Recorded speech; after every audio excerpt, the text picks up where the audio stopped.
भगवान की जय। प्यारे कृष्ण कन्हैया लाल की जय।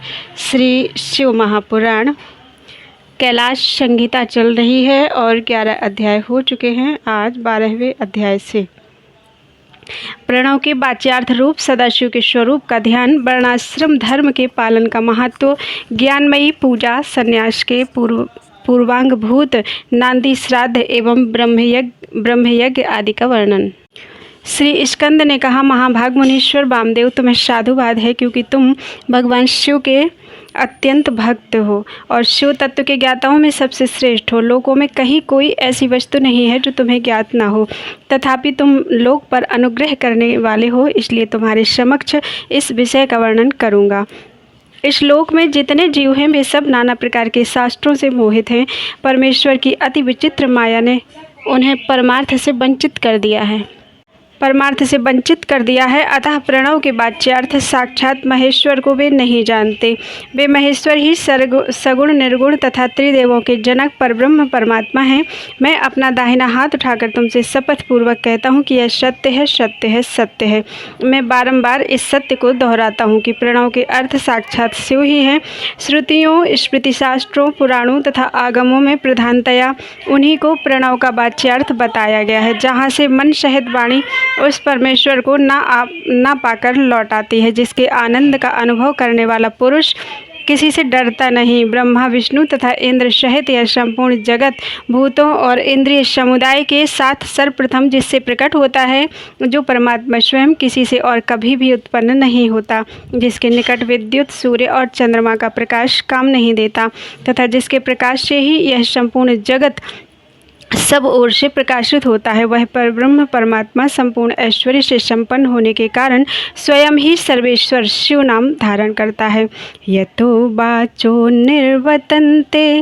निवर्तन्ते अप्राप्य मनसा सह आनंदम यस्य वै विद्वान् न बिभेति कुतश्चन यस्मात् जगत्तिदं सर्वं विधि विष्णुव इन्द्रपूर्वकं सहभूतेन्द्रियग्रामैः प्रथमं सम्प्रसूयते न सम्प्रसूयते यो वै कुतश्चन कदाचन यस्मिन्न भासते विद्युन्न सूर्यो न चंद्रमाः यस्य भासो विभातीदं जगत् सर्वं समन्ततः सर्वैश्वर्येण सम्पन्नो नाम्ना सर्वेश्वरः स्वयं। हृदयाकाश के भीतर विराजमान जो भगवान शंभु मुमुक्षु पुरुषों के ध्येय हैं, जो सर्वव्यापी प्रकाशात्मा भास स्वरूप एवं चिन्मय हैं, जिन परम पुरुष की पराशक्ति शिवा भक्तिभाव से सुलभ मनोहरा गुण निर्गुणा अपने गुणों से ही निगूढ़ और निष्कल हैं, उन परमेश्वर के 3 रूप हैं, स्थूल, सूक्ष्म और इन दोनों से परे। मुमुक्षु योगियों को नित्य क्रमशः उनके इन स्वरूपों का ध्यान करना चाहिए। वे शंभु, निष्कल, संपूर्ण देवताओं के सनातन, आदिदेव, ज्ञान, क्रिया, स्वभाव एवं परमात्मा कहे जाते हैं। उन देवादिदेव की साक्षात मूर्ति सदाशिव है। ईशान आदि 5 मंत्र उनके शरीर हैं। वे महादेव जी पंचकला रूप हैं। उनकी अंग कांति शुद्ध स्फटिक के समान उज्ज्वल है। वे सदा प्रसन्न रहने वाले तथा शीतल आभा से युक्त हैं। उन प्रभु के 5 मुख, 10 भुजाएं और 15 नेत्र हैं। ईशान मंत्र उनका मुकुट मंडित मस्तक है। तत्पुरुष मंत्र उन पुरातन प्रभु का मुख है। अघोर मंत्र हृदय है।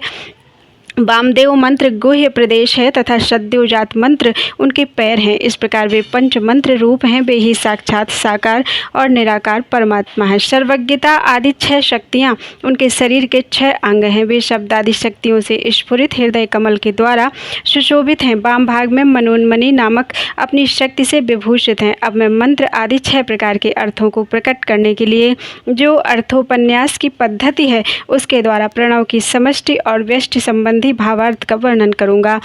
परंतु पहले उपदेश का क्रम बताना उचित है, इसलिए उसी को सुनो। मुने, इस मानव लोक में 4 वर्ण प्रसिद्ध हैं। उनमें से जो ब्राह्मण, क्षत्रिय और वैश्य ये 3 वर्ण हैं, उन्हीं का वैदिक आचार से संबंध है। त्रैवर्णिकों की सेवा ही जिनके लिए सारभूत धर्म है, उन शूद्रों का वेदाध्ययन में अधिकार नहीं है। यदि सब त्रैवर्णिक अपने अपने आश्रम धर्म के पालन में हार्दिक अनुराग के साथ लगे हों तो उनका ही श्रुतियों और स्मृतियों में प्रतिपादन धर्म के अनुष्ठान में अधिकार है, दूसरे का कदापि नहीं। श्रुति और स्मृति में प्रतिपादित कर्म का अनुष्ठान करने वाला पुरुष अवश्य सिद्धि को प्राप्त होगा। यह बात वेदोक्त मार्ग को दिखाने वाले परमेश्वर ने स्वयं कही है।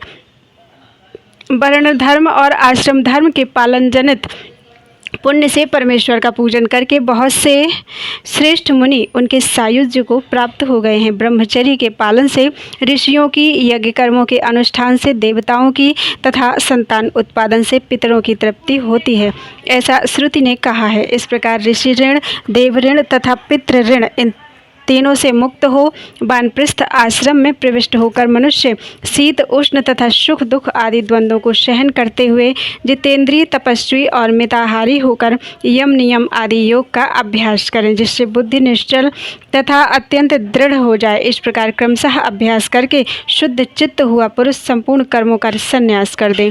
समस्त कर्मों का संन्यास कर देने के पश्चात ज्ञान के समादर में तत्पर रहे। ज्ञान के समादर को ही ज्ञानमयी पूजा कहते हैं।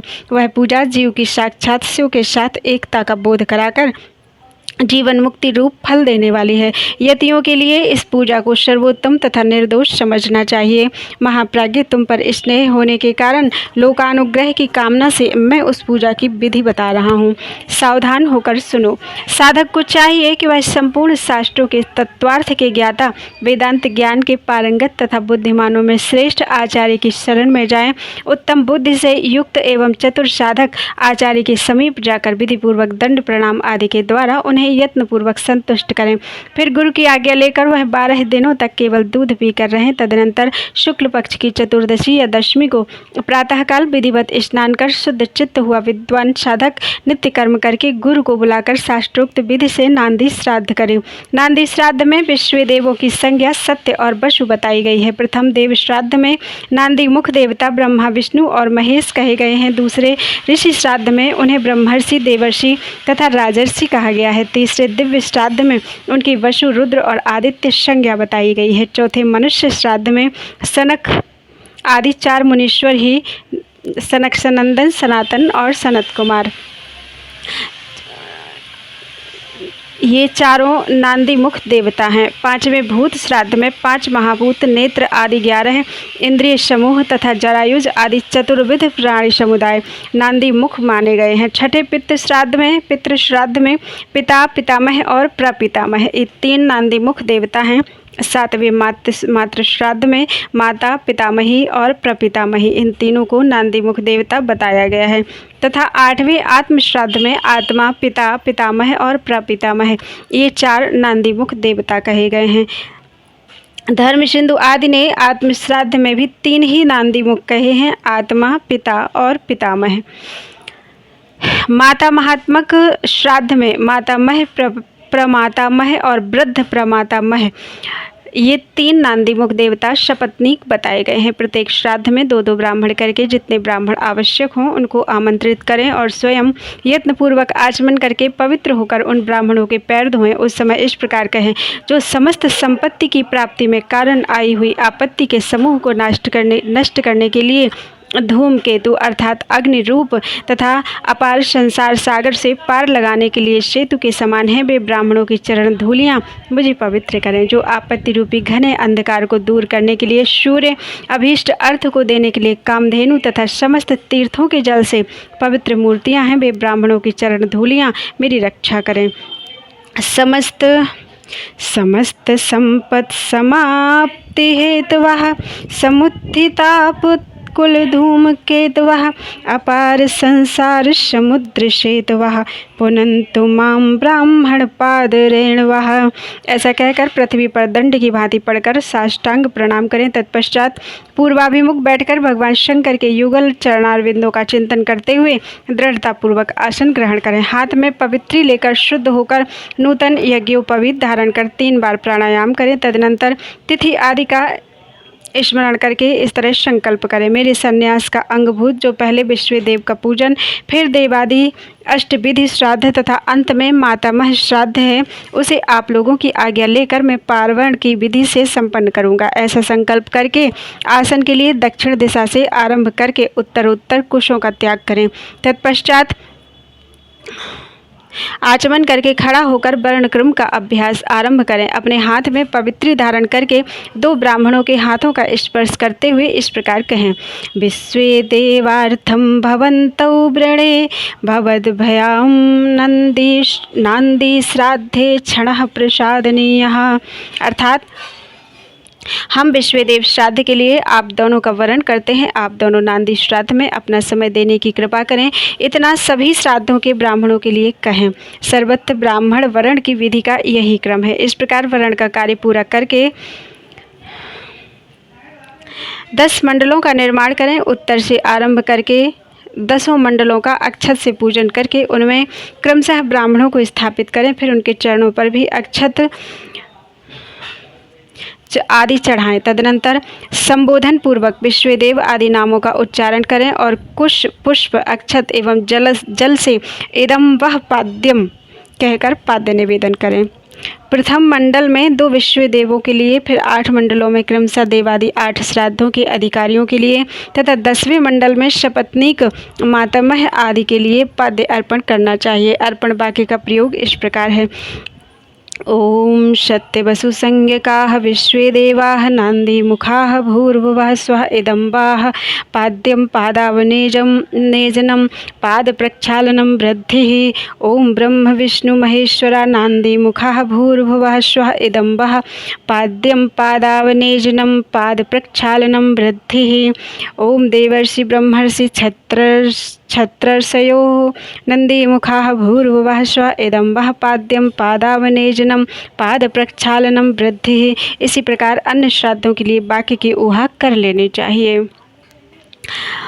इस प्रकार पाद्य देकर स्वयं भी अपना पैर धो लें और उत्तराभिमुख होकर आचमन करके एक एक श्राद्ध के लिए जो 2 ब्राह्मण कल्पित हुए हैं उन सबको आसनों पर बिठाएं तथा यह कहें। विश्वेदेवस्वरूपस्य ब्राह्मणस्य इदमासन। विश्वदेव स्वरूप ब्राह्मण के लिए यह आसन समर्पित है। यह कहकर कुश आसन दें। स्वयं भी हाथ में कुश लेकर आसन पर स्थित हो जाएं। इसके बाद कहें। अस्मिन्नांदी मुख श्राद्धे विश्वदेवार्थे भवद्भ्याम क्षणः क्रियताम। इस प्रकार नांदी मुख श्राद्ध में विश्वदेव के लिए आप दोनों क्षण समय प्रदान करें। तदनंतर प्राप्नुताम भवन्तौ, आप दोनों ग्रहण करें, ऐसा कहें। फिर वे दोनों श्रेष्ठ ब्राह्मण इस प्रकार उत्तर दें। प्राप्नुयाव, हम दोनों ग्रहण करेंगे। इसके बाद यजमान उन श्रेष्ठ ब्राह्मणों से प्रार्थना करें, मेरे मनोरथ की पूर्ति हो, संकल्प की सिद्धि हो, इसके लिए आप अनुग्रह करें। तत्पश्चात पद्धति के अनुसार अर्घ्य देकर पूजन कर शुद्ध केले के पत्ते आदि धोए हुए पात्रों में परिपक्व अन्न आदि भोज्य पदार्थों को परोसकर पृथक पृथक कुश बिछाकर और स्वयं वहां जल छिड़क कर प्रत्येक पात्र पर आदर पूर्वक दोनों हाथ लगाकर पृथ्वी ते पात्रम अर्थात पृथ्वी ते पात्रम ध्योरपिधानम ब्राह्मणस्य मुखे अमृते अमृतम जुहोमि स्वाहा। यह पूरा मंत्र है। पृथ्वी ते पात्रम ध्योरपिनिधानम ब्राह्मणस्य मुखे अमृते अमृतम जुहोमि स्वाहा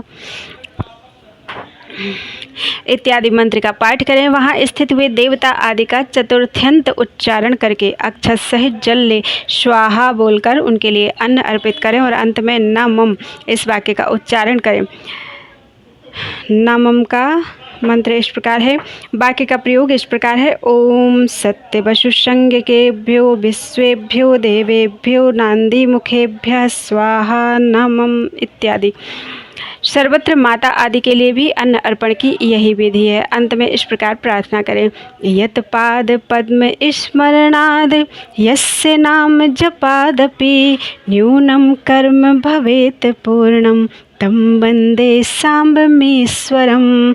जिनके चरणारविंदों के चिंतन एवं नाम जप से न्यूनतापूर्ण अथवा अधूरा कर्म भी पूरा हो जाता है, उन शाम्ब सदाशिव उमा महेश्वर की मैं वंदना करता हूँ। इसका पाठ करके कहें। ब्राह्मणों, मेरे द्वारा किया हुआ यह नांदी मुख श्राद्ध यथोक्त रूप से परिपूर्ण हो, यह आप कहें। ऐसी प्रार्थना के साथ उन श्रेष्ठ ब्राह्मणों को प्रसन्न करके उनका आशीर्वाद लेकर और अपने हाथ में लिया हुआ जल छोड़ दें।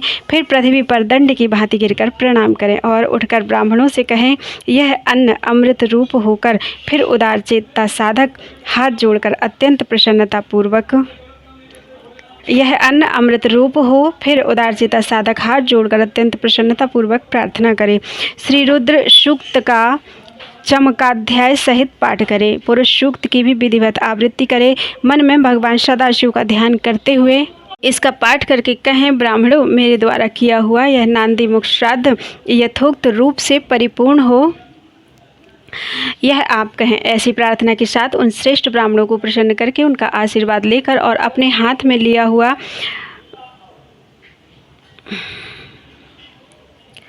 जल छोड़ दें। फिर पृथ्वी पर दंड की भांति गिरकर प्रणाम करें और यह उठकर ब्राह्मणों से कहें, यह अन्न अमृत रूप हो। फिर उदारचेता साधक हाथ जोड़कर अत्यंत प्रसन्नतापूर्वक प्रार्थना करें। श्री रुद्र सूक्त का चमकाध्याय सहित पाठ करें। पुरुष सूक्त की भी विधिवत आवृत्ति करें। मन में भगवान सदाशिव का ध्यान करते हुए ईशानः सर्व विद्यानाम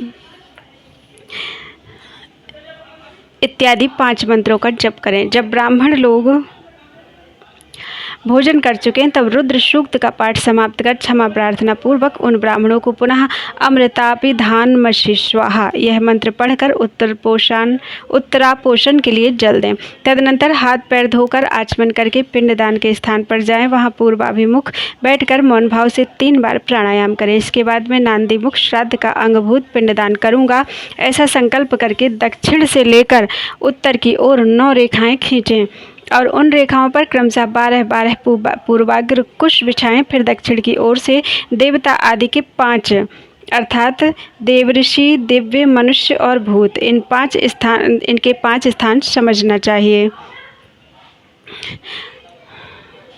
स्थानों पर चुपचाप अक्षत और जल छोड़ें। पितृवर्ग के तीनों अर्थात पिता आदि, माता आदि और आत्मा आदि ये 3 स्थान हैं। इन स्थानों पर क्रमशः अक्षत जल छोड़कर नवे मातामह आदि के स्थान पर भी मार्जन करें। मातामह माने उस समय इस प्रकार कहें, शुद्धंताम ब्रह्माणो नांदी मुखाः सुंदंताम विष्णवो नांदी मुखाः सुंदंताम महेश्वराः नांदी मुखाः। यह प्रथम रेखा पर मार्जन करते समय कहें। इस प्रकार अन्य रेखाओं पर भी कहता चले। तत्पश्चात अत्र पितरो मादय ध्वम कहकर देवादि के 5 स्थानों पर क्रमशः अक्षत जल छोड़ें। इस प्रकार अवनेजन दे 5 स्थानों पर प्रत्येक के लिए 3-3 पिंड दें। पिंडदान वाक्य इस प्रकार है, ब्रह्मणे नांदी मुखाय स्वाहा, विष्णवे नांदी मुखाय स्वाहा इत्यादि। इसी तरह शेष स्थानों पर भी करें। अपने गृह सूत्र में बताई हुई पद्धति के अनुसार सभी पिंड पृथक पृथक देने चाहिए। फिर पितरों के सद्गुण्य के लिए जल अक्षत अर्पित करें। तत्पश्चात अपने हृदय कमल में सदाशिव देव का ध्यान करें और पूर्वोक्त यत पाद पद्म स्मरणार्थ इत्यादि श्लोक का पुनः पाठ करके ब्राह्मणों को नमस्कार पूर्वक यथाशक्ति दक्षिणा दें। फिर त्रुटियों के लिए क्षमा प्रार्थना करके देवता पितरों का विसर्जन करें। पिंडों का उत्सर्ग करके उन्हें गौओं को खाने के लिए दे दें अथवा जल में डाल दें। तत्पश्चात पुण्याह वाचन करके स्वजनों के साथ भोजन करें। दूसरे दिन प्रातःकाल उठकर शुद्ध बुद्धि वाला साधक उपवास पूर्वक व्रत रखे। कांख और उपस्थ के बालों को छोड़कर से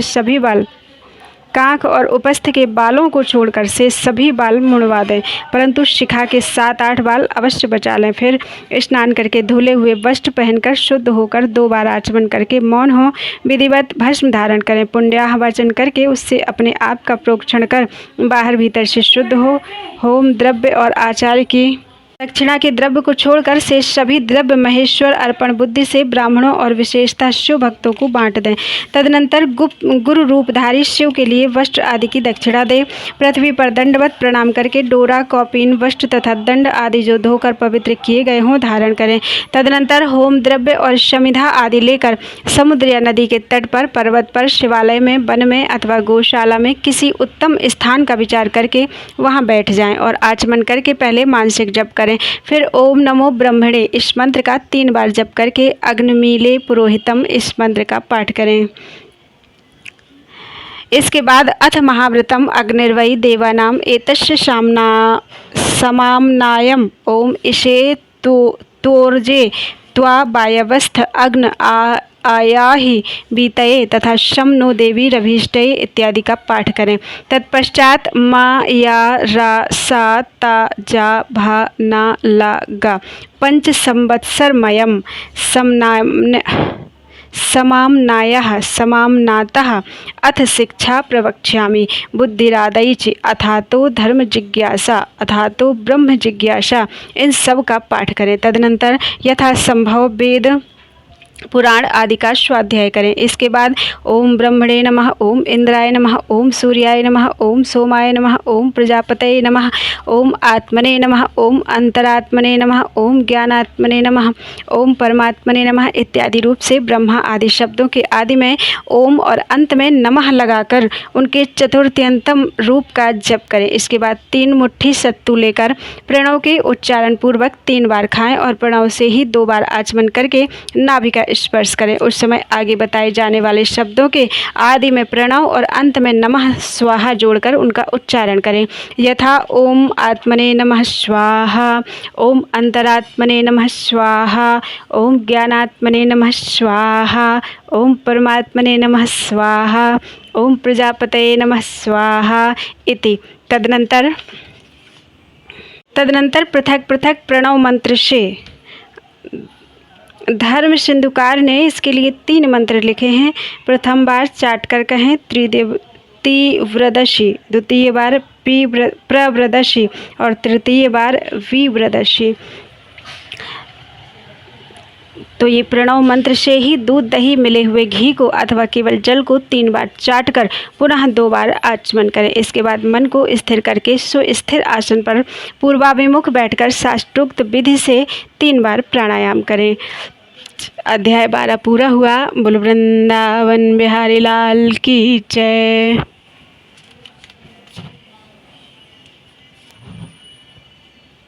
संन्यास ग्रहण की शास्त्रीय विधि गणपति पूजन, होम तत्व शुद्धि, सावित्री प्रवेश, सर्व संन्यास और दंड धारण आदि का प्रकार। स्कंद कहते हैं वामदेव। तदनंतर मध्याह्न काल में स्नान करके साधक अपने मन को वश में रखते हुए गंध पुष्प और अक्षत आदि पूजा द्रव्यों को ले आए और नैऋत्य कोण में देव पूजित विघ्नराज गणेश की पूजा करें।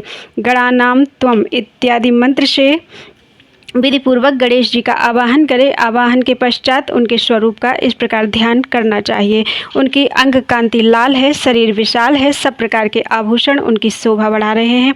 उन्होंने अपने कर कमलों में क्रमशः पाश, अंकुश, अक्षमाला तथा वर नामक मुद्राएं धारण कर रखी हैं। इस प्रकार आवाहन और ध्यान करने के पश्चात शंभुपुत्र गजानन की पूजा करके खीर, पुआ, नारियल और गुड़ आदि का उत्तम नैवेद्य निवेदन करें। तत्पश्चात तांबूल आदि देकर उन्हें संतुष्ट करके नमस्कार करें और अपने अभीष्ट कार्य की निर्विघ्न पूर्ति के लिए प्रार्थना करें। तदनंतर अपने गृह सूत्र में बताई हुई विधि के अनुसार औपासनाग्नि में आज्य भागान्न हवन करके अग्नि देवता संबंधी यज्ञ विषयक स्थाली पाक होम करना चाहिए। इसके बाद भू स्वाहा इस मंत्र से पूर्णाहुति होम करके हवन का कार्य समाप्त करें। तत्पश्चात आलस्य रहित होकर अपराह्न काल तक गायत्री मंत्र का जप करता रहे।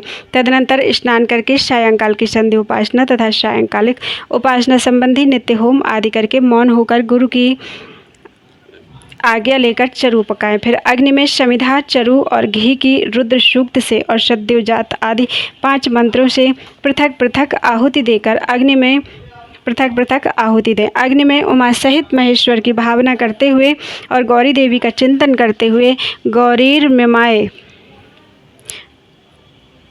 मंत्र इस प्रकार है। गौरीर मिमाए सलिलानी तक्षक्येक पदी द्विपदी सचतुष्पदी अष्टापदी नवपदी बभूवुषि सहस्राक्षरा परमे व्योमान स्वाहा। इसको एक बार फिर से पढ़ देते हैं। गौरीर में माय सलिलानी तक्षत्ये पदी द्विपदी चतुष्पदी अष्टापदी नवपदी बभूवुषि सहस्राक्षरा परमे व्योमान स्वाहा। इस मंत्र से 108 बार होम करके आग्नेय स्विष्ट कृते स्वाहा इस मंत्र से एक बार आहुति दें। इस प्रकार तंत्र से हवन करने के पश्चात विद्वान पुरुष अग्नि से उत्तर में एक आसन पर बैठे, जिसमें नीचे कुशा, उसके ऊपर मृग चर्म, उसके ऊपर वस्त्र बिछा हुआ हो। ऐसे सुखद आसन पर बैठकर मौन भाव से सुस्थिर चित्त होकर जागरण पूर्वक ब्रह्म मुहूर्त में आने तक गायत्री का जप करता रहे। इसके बाद स्नान करे। जो जल से स्नान करने में असमर्थ हो वह भस्म से ही विधि पूर्वक स्नान करे। फिर उस अग्नि पर ही चरु पकाकर उसे घी से तर करे। उसे उतारकर अग्नि से उत्तर दिशा में कुश पर रखे। पुनः घी से चरु को मिश्रित करे। इसके बाद व्याहृति मंत्र, रुद्र सूक्त तथा सद्योजात आदि 5 मंत्रों का जप करे और इनके द्वारा एक एक आहुति भी दे। चित्त को भगवान शिव के चरणारविंद में लगाकर प्रजापति इंद्र, विश्वदेव और ब्रह्मा के लिए भी एक एक आहुति दे। इन सब के नाम के आदि में ओम और अंत में नमः स्वाहा जोड़कर चतुर्थ्यंत उच्चारण करे, यथा ओम प्रजापते नमः स्वाहा इत्यादि। तत्पश्चात पुण्याह वाचन कराकर अग्नये स्वाहा इस मंत्र से अग्नि के मुख में आहुति देने तक का कार्य संपन्न करें। फिर प्राणाय स्वाहा इत्यादि 5 मंत्रों द्वारा घृत सहित चरु की आहुति दें। इसके बाद अग्नये स्विष्ट कृते स्वाहा बोलकर एक आहुति और दें। तदनंतर फिर रुद्र सूक्त तथा ईशान आदि 5 मंत्रों का जप करें। महेश आदि चतुर्व्यूह मंत्रों का भी पाठ करें। इस प्रकार तंत्र होम करके अपनी ग्रह शाखा में बताई हुई पद्धति के अनुसार उन देवताओं के उद्देश्य से बुद्धिमान पुरुष संग होम करे। इस तरह जो अग्निमुख आदि कर्म तंत्र को प्रवर्तित किया गया है उसका निर्वाह करके विरजा होम करे। 26 तत्व रूप इस शरीर में छिपे हुए तत्व समुदाय की शुद्धि के लिए विरजा होम करना चाहिए। उस समय यह कहें कि मेरे शरीर में जो ये तत्व हैं इन सब की शुद्धि हो। उस प्रसंग में आत्म तत्व की शुद्धि के लिए अरुण केतुक मंत्रों का पाठ करते हुए पृथ्वी आदि से तत्व लेकर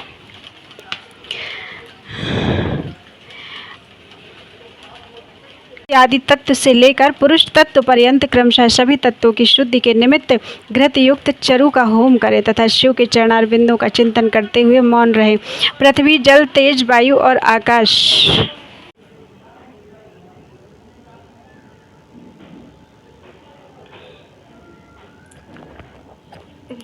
पृथ्वी, जल, तेज, वायु और आकाश ये पृथिव्यादि पंचक कहलाते हैं। शब्द, स्पर्श, रूप, रस और गंध ये शब्दादि पंचक हैं। वाक्, पाणि, पाद, पायु तथा उपस्थ ये वागादि पंचक हैं। श्रोत्र, नेत्र, नासिका, रसना और त्वक ये श्रोत्रादि पंचक हैं।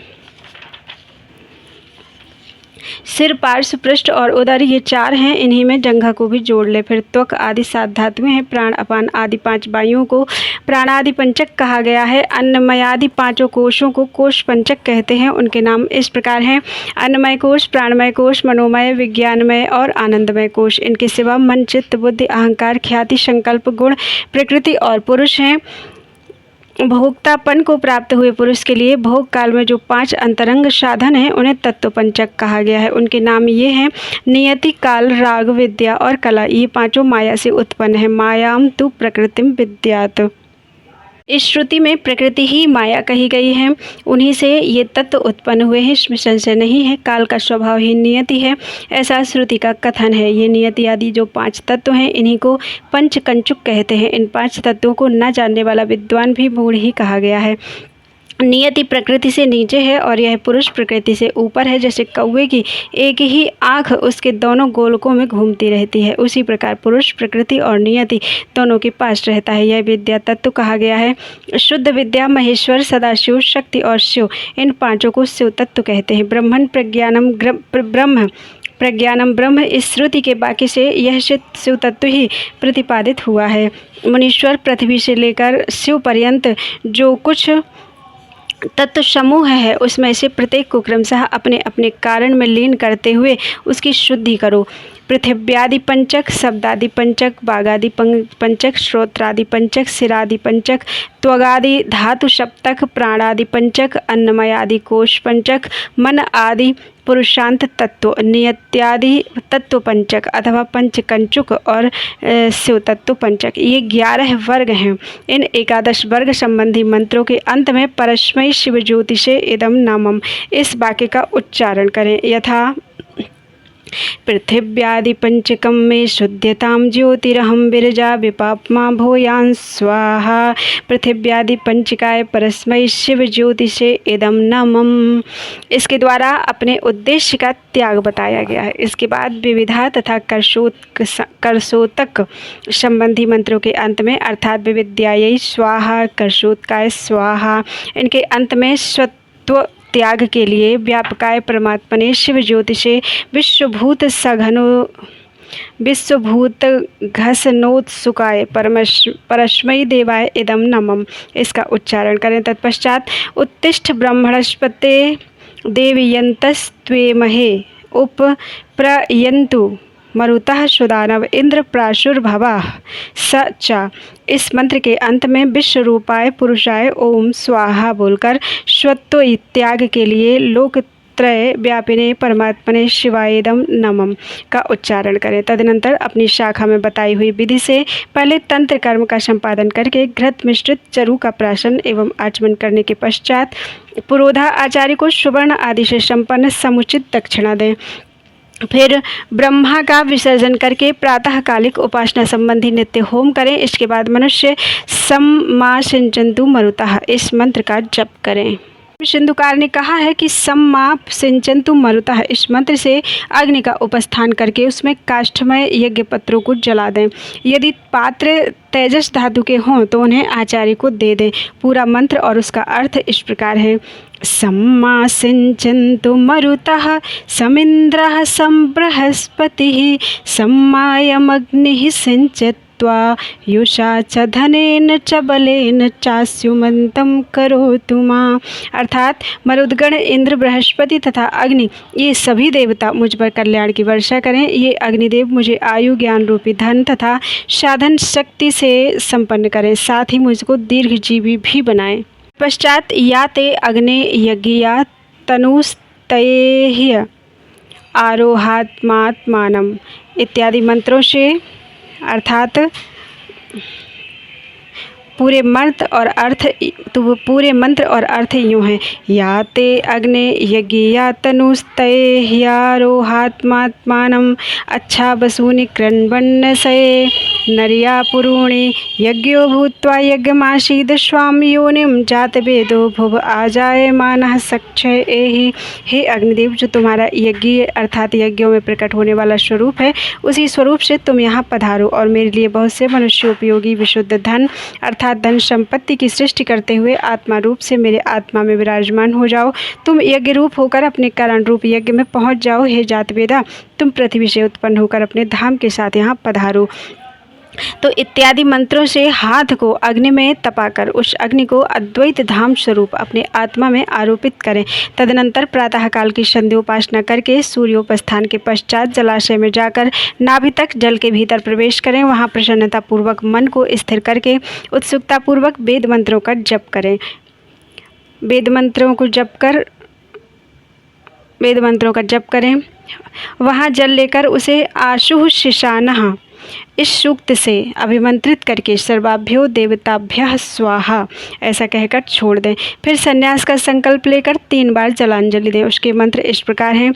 एस ओम एस हवा अग्नि सूर्यः प्राणम गच्छ स्वाहा ओम स्वाम योनिम गच्छ स्वाहा ओम आपो वै गच्छ स्वाहा। धर्म सिंधु के ये मंत्र हैं।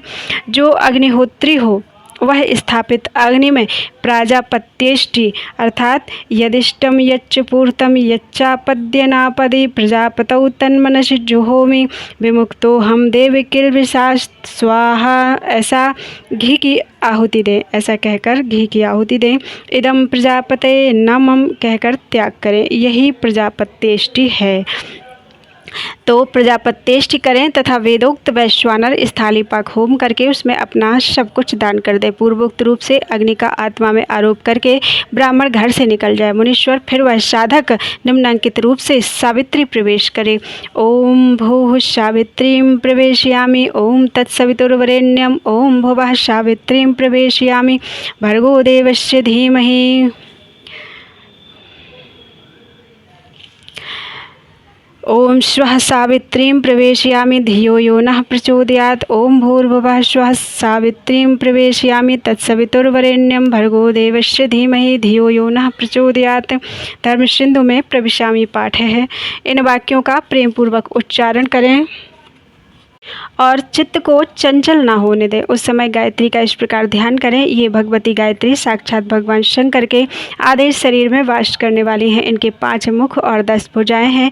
ये 15 नेत्रों से प्रकाशित होती हैं। नूतन रत्नमय किरीट से जगमगाती हुई चंद्रलेखा इनके मस्तक को विभूषित करती है। इनकी अंग कांति शुद्ध स्फटिक मणि के समान उज्ज्वल है। ये शुभ लक्षणा देवी अपने 10 हाथों में 10 प्रकार के आयुध धारण करती हैं। हार, केयूर, बाजूबंद, कड़े, करधनी और नूपुर आदि आभूषणों से उनके अंग विभूषित हैं। इन्होंने दिव्य वस्त्र धारण कर रखा है। इनके सभी आभूषण रत्न निर्मित हैं। विष्णु ब्रह्मा देवता ऋषि तथा गंधर्व राज और मनुष्य ही सदा इनका सेवन करते हैं। ये सर्वव्यापिनी शिवा सदाशिव देव की मनोहारिणी धर्मपत्नी है। संपूर्ण जगत की माता है। तीनों लोकों की जननी है। त्रिगुणमयी, निर्गुणा तथा अजन्मा है। इस प्रकार गायत्री देवी के स्वरूप का चिंतन करते हुए शुद्ध बुद्धि वाला पुरुष ब्राह्मणत्व आदि प्रदान करने वाली अजन्मा आदि देवी त्रिपदा गायत्री का जप करे। गायत्री व्याहृतियों से उत्पन्न हुई हैं और उन्हीं में लीन होती हैं। व्याहृतियाँ प्रणव से प्रकट हुई हैं और प्रणव में ही लय को प्राप्त होती हैं। प्रणव संपूर्ण वेदों का आदि है। वह शिव का वाचक है। मंत्रों का राजाधिराज है। महाबीज स्वरूप और श्रेष्ठ मंत्र है। शिव प्रणव है और प्रणव शिव कहा गया है। प्रणव का अर्थ है ओम, क्योंकि वाच्य और वाचक में अधिक भेद नहीं होता। इसी महामंत्र को काशी में शरीर त्याग करने वाले जीवों के मरण काल में उन्हें सुनाकर भगवान शिव परम मोक्ष प्रदान करते हैं। इसलिए श्रेष्ठ यति अपने हृदय कमल के मध्य में विराजमान एकाक्षर प्रणव रूप परम कारण शिव देव की उपासना करते हैं। दूसरे मुमुक्षु, धीर एवं विरक्त लौकिक पुरुष भी मन से विषयों का परित्याग करके प्रणव रूप परम शिव की उपासना करते हैं। इस प्रकार गायत्री का शिववाचक प्रणव में लय करके अहम वृक्षस्य रेरिवा कीर्ति पृष्ठम गिरेरिव ऊर्ध्व पवित्रो वाजनीव स्वमृतमस्मि द्रविणं सवर्चसं सुमेधा अमृतोक्षितः इति त्रिशंकोर्वेदानुवचनम्। मैं संसार वृक्ष का उच्छेद करने वाला हूँ। मेरी कीर्ति पर्वत के शिखर की भांति उन्नत है। अन्नोत्पादक शक्ति से युक्त सूर्य में जैसे उत्तम अमृत है, उसी प्रकार मैं भी अतिशय पवित्र अमृत स्वरूप हूँ तथा मैं प्रकाश युक्त धन का भंडार हूँ। परम आनंदमय अमृत से अभिषिक्त तथा श्रेष्ठ बुद्धि वाला हूँ। इस प्रकार यह त्रिशंकु ऋषि का अनुभव किया हुआ वैदिक प्रवचन है। इन अनुवाक का जप करें। तत्पश्चात यशछंद शाम्रशभ अर्थात यश छंद शाम्रसभो विश्वरूपः छंदोभ्योऽध्यमृतात् संबभूव समेन्द्रो मेधया स्पृणोतु अमृतस्य देवधारणो भूयाशं शरीरं मे विचर्षणं जिह्वा मे मधुमत्तमा कर्णाभ्यां भूरि विश्रुवं ब्रह्मणः केशोषि मेधया पिहितः श्रुतं मे गोपाय। इस अनुवाक को आरंभ से लेकर श्रुतं मे गोपाय तक पढ़कर कहें। दारैषणायाश्च वित्तैषणायाश्च लोकैषणायाश्च व्युत्थितो अहम अर्थात मैं स्त्री की कामना, धन की कामना और लोकों में ख्याति की कामना से ऊपर उठ गया हूँ। मुने इस वाक्य का मंद, मध्यम और उच्च स्वर से क्रमशः 3 बार उच्चारण करके तत्पश्चात सृष्टि, स्थिति और लय के क्रम से पहले प्रणव मंत्र का उद्धार करके फिर क्रमशः इन वाक्यों का उच्चारण करें। ओम भूः सन्न्यस्तं मया, ओम भुवः सन्न्यस्तं मया, ओम शुभः सन्न्यस्तं मया, ओम भूर्भुवः शुभः सन्न्यस्तं मया। मैंने जो वेदों में सर्वश्रेष्ठ है, सर्वरूप है और अमृत स्वरूप है, वेदों से प्रधान रूप में प्रकट हुआ है, वह सबका स्वामी परमेश्वर मुझे धारणा युक्त बुद्धि से संपन्न करे। हे देव, मैं आपकी कृपा से अमृतमय परमात्मा को अपने हृदय में धारण करने वाला बन जाऊं। मेरा शरीर विशेष फुर्तीला, सब प्रकार से रोग रहित हो और मेरी जिह्वा अतिशय मधुमती अर्थात मधुर भाषिणी हो जाए। मैं दोनों कानों द्वारा अधिक सुनता रहूं। हे प्रणव, तू लौकिक बुद्धि से ढकी हुई परमात्मा की निधि है। तू मेरे सुने हुए उपदेश की रक्षा कर।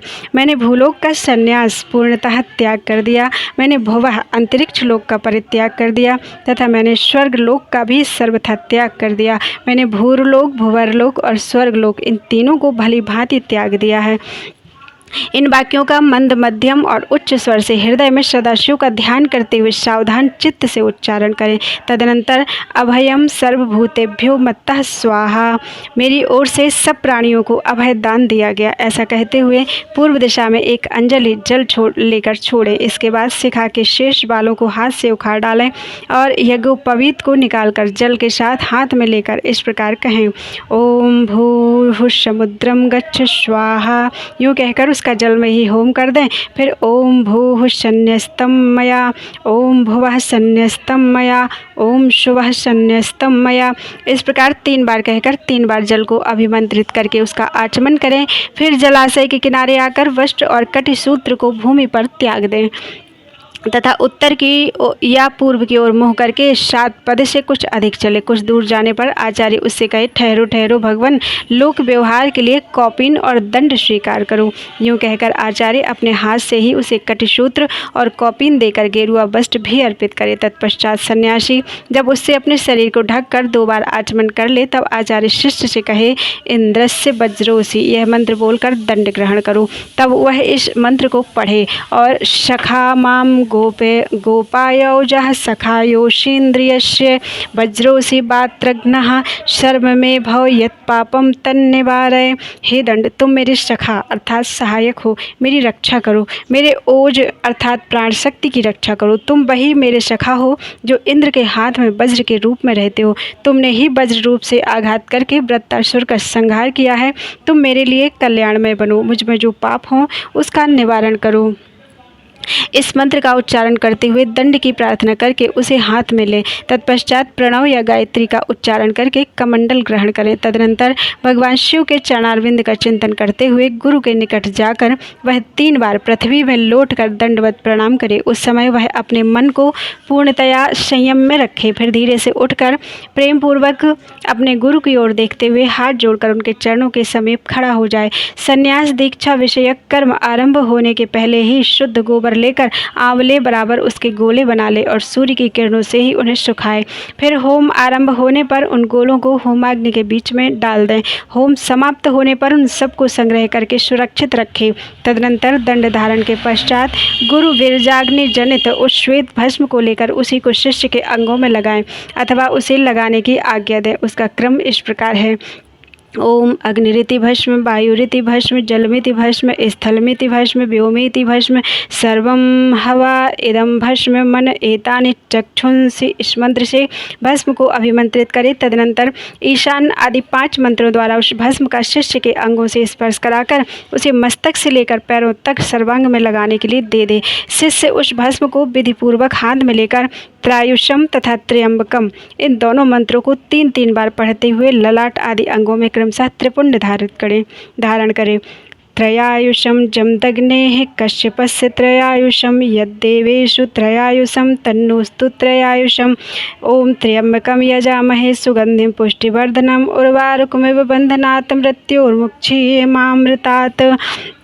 तत्पश्चात श्रेष्ठ शिष्य अपने हृदय कमल में विराजमान उमा सहित भगवान शंकर का भक्ति युक्त चित्त से ध्यान करे।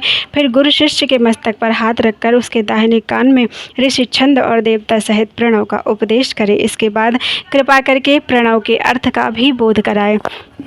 श्रेष्ठ गुरु को चाहिए कि वह प्रणव के 6 प्रकार के अर्थ का ज्ञान कराते हुए उसके 12 भेदों का उपदेश दे। तत्पश्चात शिष्य दंड के भांति पृथ्वी पर पड़कर गुरु को साष्टांग प्रणाम करे और सदा उनके अधीन रहे। उनकी आज्ञा के बिना दूसरा कोई कार्य ना करे। गुरु की आज्ञा से शिष्य वेदांत के तात्पर्य के अनुसार सगुण निर्गुण भेद से शिव के ज्ञान में तत्पर रहे। गुरु अपने उसी शिष्य के द्वारा श्रवण मनन और निधिध्यासन पूर्वक जप के अंत में प्रातःकालिक आदि नियमों का अनुष्ठान करवाए। कैलाश प्रस्तर नामक मंडल में शिव के द्वारा प्रतिपादित मार्ग के अनुसार शिष्य वहीं रहकर शिव पूजन करे। यदि गुरु के आदेश के अनुसार वह प्रतिदिन वहीं रहकर मंगलमय देवता शिव की पूजा करने में असमर्थ हो तो उनसे अर्घा सहित स्फटिकमय शिवलिंग ग्रहण कर ले और कहीं भी रहकर नित्य उसका पूजन किया करे। वह गुरु के निकट शपथ खाते हुए इस तरह प्रतिज्ञा करे, मेरे प्राण चले जाएं यह अच्छा है, मेरा सिर काट लिया जाए यह भी अच्छा है, परंतु मैं भगवान त्रिलोचन की पूजा किए बिना कदापि भोजन नहीं कर सकता। ऐसा कहकर सुदृढ़ चित्त वाला शिष्य मन में शिव की भक्ति लिए गुरु के निकट 3 बार शपथ खाए और तभी से मन में उत्साह रखकर उत्तम भक्ति भाव से पंचावरण पूजन की पद्धति के अनुसार प्रतिदिन महादेव जी की पूजा करें। अध्याय 13 पूरा हुआ। बोलो वृंदावन बिहारी लाल की जय। प्रणव के अर्थों का विवेचन। वामदेव जी कहते हैं, भगवान सदानंद संपूर्ण विज्ञान में अमृत के सागर, समस्त देवताओं के स्वामी, महेश्वर के पुत्र, प्रणतार्ति के भंजन कार्तिकेय, आपने कहा है कि प्रणव के 6 प्रकार के अर्थों का परिज्ञान अभीष्ट वस्तु को देने वाला है। यह 6 प्रकार के अर्थों का ज्ञान क्या है? प्रभु, वे 6 प्रकार के अर्थ कौन कौन से हैं और उनका परिज्ञान क्या वस्तु है? उनके द्वारा प्रतिपाद्य वस्तु क्या है और उन अर्थों का परिज्ञान होने पर कौन सा फल मिलता है?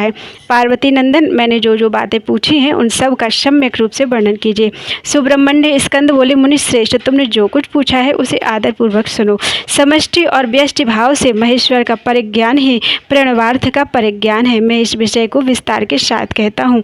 उत्तम व्रत का पालन करने वाले मुनीश्वर, मेरे इस प्रवचन से उन 6 प्रकार के अर्थों की एकता का बोध होगा। पहला मंत्र रूप अर्थ है, दूसरा यंत्र भावित अर्थ है, तीसरा देवता बोधक अर्थ है, चौथा प्रपंच रूप अर्थ है, 5वां अर्थ गुरु के रूप को दिखाने वाला है और 6ठा रूप शिष्य के स्वरूप का परिचय देने वाला है। इस प्रकार ये 6 अर्थ बताए गए हैं। मुनिश्रेष्ठ, उन 6 अर्थों में जो मंत्र रूप अर्थ है उसको तुम्हें बताता हूँ। उसका ज्ञान होने मात्र से मनुष्य महाज्ञानी हो जाता है। प्रणव में वेदों ने 5 अक्षर बताए हैं। पहला आदि स्वर आ, दूसरा 5वां स्वर ऊ, तीसरा पंचम वर्ग पवर्ग का अंतिम अक्षर माँ, उसके बाद चौथा अक्षर बिंदु और 5वां अक्षर नाद। इनके सिवा दूसरे वर्ण नहीं है। यह समष्टि रूप वेदादि प्रणव कहा गया है। नाद सब अक्षरों की समष्टि रूप है। बिंदु युक्त जो 4 अक्षर हैं वे व्यष्टि रूप से शिववाचक प्रणव में प्रतिष्ठित हैं। विद्वान, अब यंत्र रूप या यंत्र भावित अर्थ सुनो। वह यंत्र ही शिवलिंग रूप में स्थित है। सबसे नीचे पीठ यानी अर्घा लिखें, उसके ऊपर पहला स्वर आकार लिखें, उसके ऊपर उकार अंकित करें और उसके भी ऊपर प वर्ग का अंतिम अक्षर मकार लिखें। मकार के ऊपर अनुस्वार और उसके भी ऊपर अर्धचंद्राकार नाद अंकित करें। इस तरह मकार के ऊपर अनुस्वार और उसके भी ऊपर अर्धचंद्राकार नाद अंकित करें। इस तरह यंत्र के पूर्ण हो जाने पर साधक का संपूर्ण मनोरथ सिद्ध होता है। इस प्रकार यंत्र लिखकर उसे प्रणव से ही वेष्टित करें। उस प्रणव से ही प्रकट होने वाले नाद के द्वारा नाद का अवसान समझे। मुने, अब मैं देवता रूप तीसरे अर्थ को बताऊंगा जो सर्वत्र गूढ़ है। वामदेव, तुम्हारे स्नेहवश भगवान शंकर के द्वारा प्रतिपादित उस अर्थ का मैं तुमसे वर्णन करता हूँ। सद्योजातम प्रपद्यामि, यहाँ से आरंभ करके सदाशिवोम तक जो 5 मंत्र हैं, श्रुति ने प्रणव को इन सब का वाचक कहा है। इन्हें ब्रह्मरूपी 5 सूक्ष्म देवता समझना चाहिए। इन्हीं का शिव की मूर्ति के रूप में भी विस्तार पूर्वक वर्णन है। शिव का वाचक मंत्र शिव मूर्ति का भी वाचक है, क्योंकि मूर्ति और मूर्तिमान में अधिक भेद नहीं है। ईशान मुकुटोपेतः, इस श्लोक से आरंभ करके पहले इन मंत्रों द्वारा शिव के विग्रह का प्रतिपादन किया जा चुका है। अब उनके 5 मुखों का वर्णन सुनो। पंचम मंत्र ईशानः सर्व विद्यानाम को आदि मानकर वहाँ से लेकर ऊपर के सद्योजात मंत्र तक क्रमशः एक चक्र में अंकित करें। फिर सद्योजात से लेकर ईशान मंत्र तक क्रमशः उसी चक्र में अंकित करें। ये ही 5 भगवान शिव के 5 मुख बताए गए हैं। पुरुष से लेकर सद्योजात तक जो ब्रह्म रूप 4 मंत्र हैं वे ही महेश्वर देव के चतुर्व्यूह पद पर प्रतिष्ठित हैं। ईशान मंत्र सद्योजात आदि 5 मंत्रों का समष्टि रूप है। मुने, पुरुष से लेकर सद्योजात तक जो 4 मंत्र हैं वे ईशान देव के व्यष्टि रूप हैं। इसे अनुग्रहमय चक्र कहते हैं। यही पंचार्थ का कारण है। यह सूक्ष्म निर्विकार अनामय परब्रह्म स्वरूप है। अनुग्रह भी 2 प्रकार का है। एक तो तिरोभाव आदि 5 कृत्यों के अंतर्गत है और दूसरा जीवों को कार्य कारण आदि के बंधनों से मुक्ति देने में समर्थ है। यह दोनों प्रकार के अनुग्रह सदाशिव का ही विविध द्विविध कृत्य कहा गया है। मुने अनुग्रह में भी सृष्टि आदि कृत्यों का योग होने से भगवान शिव के 5 कृत्य माने गए हैं। इन 5 कृत्यों में भी सद्योजात आदि देवता प्रतिष्ठित बताए गए हैं। वे पांचों परब्रह्म स्वरूप तथा सदा ही कल्याणदायक हैं। अनुग्रहमय चक्र शांत्यतीत कला रूप हैं, अर्थात सृष्टि, स्थिति, संहार, तिरोभाव तथा अनुग्रह, ये परमेश्वर के 5 कृत्य हैं। और कलाएं 5 हैं: निवृत्ति कला, प्रतिष्ठा कला, विद्या कला, शांति कला तथा शांति अतीता कला। शुद्ध अंतःकरण वाले सदाशिव से अधिष्ठित होने के कारण उसे परम पद कहते हैं। शुद्ध अंतःकरण वाले सन्यासियों को मिलने योग्य पद यही है। जो सदाशिव के उपासक हैं और जिनका चित्त प्रणव उपासना में संलग्न है, उन्हें भी इसी पद की प्राप्ति होती है।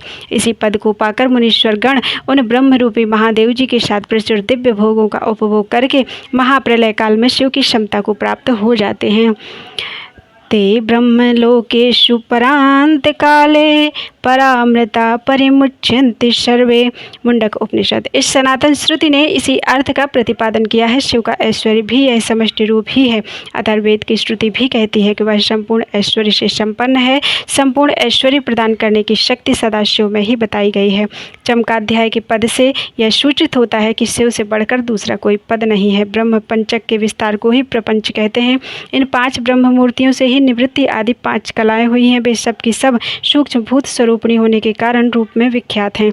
उत्तम व्रत का पालन करने वाले वामदेव स्थूल रूप में प्रकट जो यह जगत प्रपंच है, जिसने 5 रूपों द्वारा व्याप्त कर रखा है, वह ब्रह्म अपने उन 5 रूपों के साथ ब्रह्म पंचक नाम धारण करता है। उन्हें श्रेष्ठ पुरुष, श्रोत्र, वाणी, शब्द और आकाश, इन 5 को ब्रह्म ने ईशान रूप से व्याप्त कर रखा है। मुनीश्वर प्रकृति, त्वचा, पाणी, स्पर्श और वायु, इन 5 को ब्रह्मा ने ही पुरुष रूप से व्याप्त कर रखा है। अहंकार, नेत्र, पैर, रूप और अग्नि, ये 5 अघोर रूपी ब्रह्म से व्याप्त हैं। बुद्धि, रचना, पायु, रस और जल, ये वामदेव रूपी ब्रह्म से नित्य व्याप्त रहते हैं। मन, नासिका, उपस्थ, गंध और पृथ्वी, ये 5 सद्योजात रूपी ब्रह्म से व्याप्त हैं। इस प्रकार यह जगत पंच ब्रह्म स्वरूप है। यंत्र रूप से बताया गया जो शिववाचक प्रणव है, वह नाद पर्यंत 5 वर्णों का समष्टि रूप है तथा बिंदु युक्त जो 4 वर्ण हैं, वे प्रणव के व्यष्टि रूप हैं। शिव के उपदेश किए हुए मार्ग से उत्कृष्ट मंत्राधिराज शिव रूपी प्रणव का पूर्वोक्त यंत्र रूप से चिंतन करना चाहिए। अध्याय 14 पूरा हुआ। बोल वृंदावन बिहारी लाल की जय।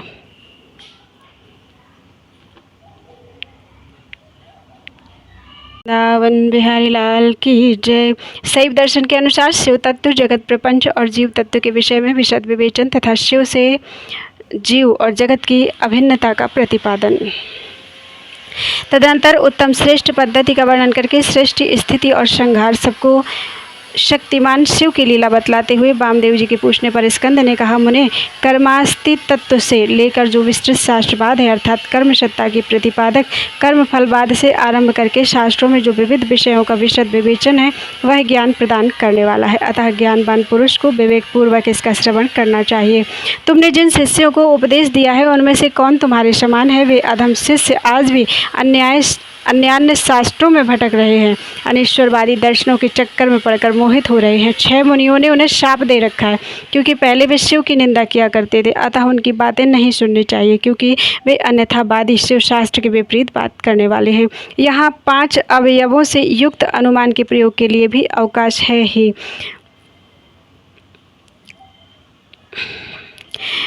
उत्तम व्रत का पालन करने वाले वामदेव जैसे धूम का दर्शन होने से लोग अनुमान द्वारा पर्वत पर अग्नि की सत्ता का प्रतिपादन करते हैं, उसी प्रकार इस प्रत्यक्ष प्रपंच के दर्शन रूप हेतु का अवलंबन करके परमेश्वर परमात्मा को जाना जा सकता है। इसमें संशय नहीं है। यह विश्व स्त्री पुरुष रूप है, ऐसा प्रत्यक्ष ही देखा जाता है। 6 कोश रूप जो शरीर है, उसमें आदि के 3 माता के अंश से उत्पन्न हुए हैं और अंतिम 3 पिता के अंश से। यह श्रुति का कथन है। इस प्रकार सभी शरीरों में स्त्री पुरुष भाव को को जानने वाले लोग हैं। मुने विद्वानों ने परमात्मा में भी स्त्री पुरुष भाव को जाना है। श्रुति कहती है परब्रह्म परमात्मा सतचित और आनंद रूप है। असत प्रपंच को निवृत्त करने वाला शब्द ही सदरूप कहा जाता है। चित शब्द से जड़ जगत की निवृत्ति की जाती है। यद्यपि सत शब्द तीनों लिंगों में विद्यमान है, तथापि यहाँ परब्रह्म परमात्मा के अर्थ में पुल्लिंग सत शब्द को ही ग्रहण करना चाहिए। वह सत शब्द प्रकाश का वाचक है। सन प्रकाशः सन शब्द स्पष्ट रूप से प्रकाश का वाचक है। परमात्मा में जो सत्ता या प्रकाश रूपता है वह उसके पुरुष भाव को सूचित करती है। ज्ञान शब्द का पर्यायवाची जो चित शब्द है वह स्त्रीलिंग है, अर्थात परमात्मा में चिद रूपता उसके स्त्री भाव को सूचित करती है। प्रकाश और चित ये दोनों जगत के कारण भाव को प्राप्त हुए हैं।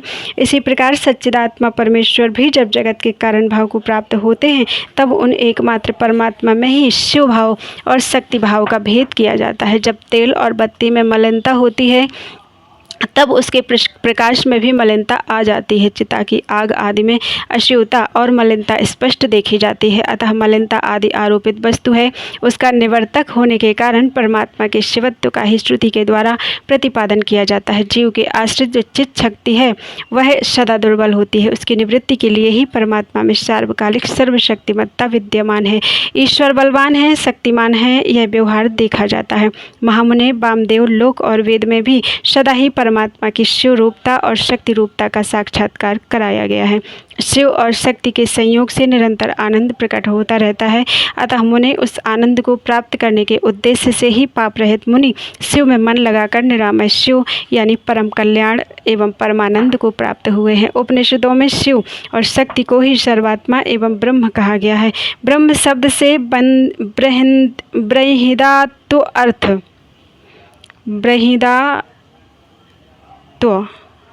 अर्थगत व्यापकता एवं सर्वात्मकता ही प्रतिपादन होता है। सर्वात्मता का ही प्रतिपादन होता है। व्यापकता सर्वात्मता। शंभु नामक विग्रह में ब्राह्मणत्व और बृहत्व अर्थात व्यापकता एवं विशालता नित्य विद्यमान है। सद्यो जातादि पंच ब्रह्ममय शिव विग्रह में विश्व की प्रतीति ब्रह्म शब्द से ही कही गई है। वामदेव हंसा पद को उलट देने से सोहम पद बनता है। उसमें प्रणव का प्राकट्य कैसे होता है यह तुम्हारे स्नेह बस मैं बता रहा हूँ, सावधान होकर सुनो। सोहम पद में से शकार और हकार नामक व्यंजनों को त्याग देने से स्थूल ओम शब्द बच रहता है जो परमात्मा का वाचक है। तत्वदर्शी मुनि कहते हैं उसे महामंत्र रूप जानना चाहिए। उसमें जो सूक्ष्म महामंत्र है उसका उद्धार मैं तुम्हें बता रहा हूँ। हंसा पद में 3 अक्षर है, हा आ सा। इन तीनों में जो आ है वह 15वें यानी अनुस्वार और 16वें विसर्ग के साथ है। सकार के साथ जो आ है वह विसर्ग सहित है। वह यदि सकार के साथ ही उठकर हम के आदि में चला जाए तो हंसा के विपरीत सोहम यह महामंत्र हो जाएगा। इसमें जो शकार है वह शिव का वाचक है, अर्थात शिव ही शकार के अर्थ माने गए हैं। शक्त्यात्मक शिव ही इस महामंत्र के वाच्यार्थ हैं। शक्त्यात्मक अर्थात शक्ति के साथ ही शिव ही इस मंत्र के वाच्यार्थ हैं। यह विद्वानों का निर्णय है। गुरु जब शिष्य को इस महामंत्र का उपदेश देते हैं तब सोहम पद से उसको शक्त्यात्मक शिव का ही बोध कराना अभीष्ट होता है, अर्थात वह यह अनुभव करे कि मैं शक्त्यात्मक शिव स्वरूप हूँ। इस प्रकार जब यह महामंत्र जीव परक होता है अर्थात जीव की शिव रूपता का बोध कराता है तब पशु अर्थात जीव अपने को शक्त्यात्मक एवं शिव का अंश जानकर शिव के साथ अपनी एकता सिद्ध हो जाने से शिव की क्षमता का भागी हो जाता है। अब श्रुति के प्रज्ञानम ब्रह्म इस वाक्य में जो प्रज्ञानम पद आया है उसके अर्थ को दिखाया जा रहा है। प्रज्ञान शब्द चैतन्य का पर्याय है, इसमें संशय नहीं है। मुने शिव सूत्र में यह कहा गया है कि चैतन्यम आत्मा अर्थात आत्मा यानी ब्रह्म या परमात्मा चैतन्य रूप है। चैतन्य शब्द से यह सूचित होता है कि जिसमें विश्व का संपूर्ण ज्ञान तथा स्वतंत्रता पूर्वक जगत के निर्माण की क्रिया स्वभावतः विद्यमान है, उसी को आत्मा या परमात्मा कहा गया है। इस प्रकार मैंने यहाँ शिव सूत्रों की व्याख्या ही की है।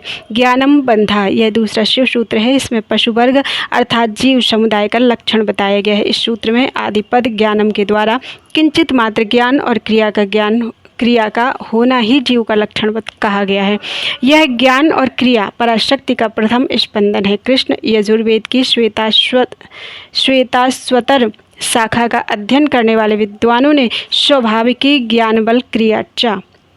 यह श्रुति श्वेताश्वरोपनिषद की है। इसका पूरा पाठ इस प्रकार है।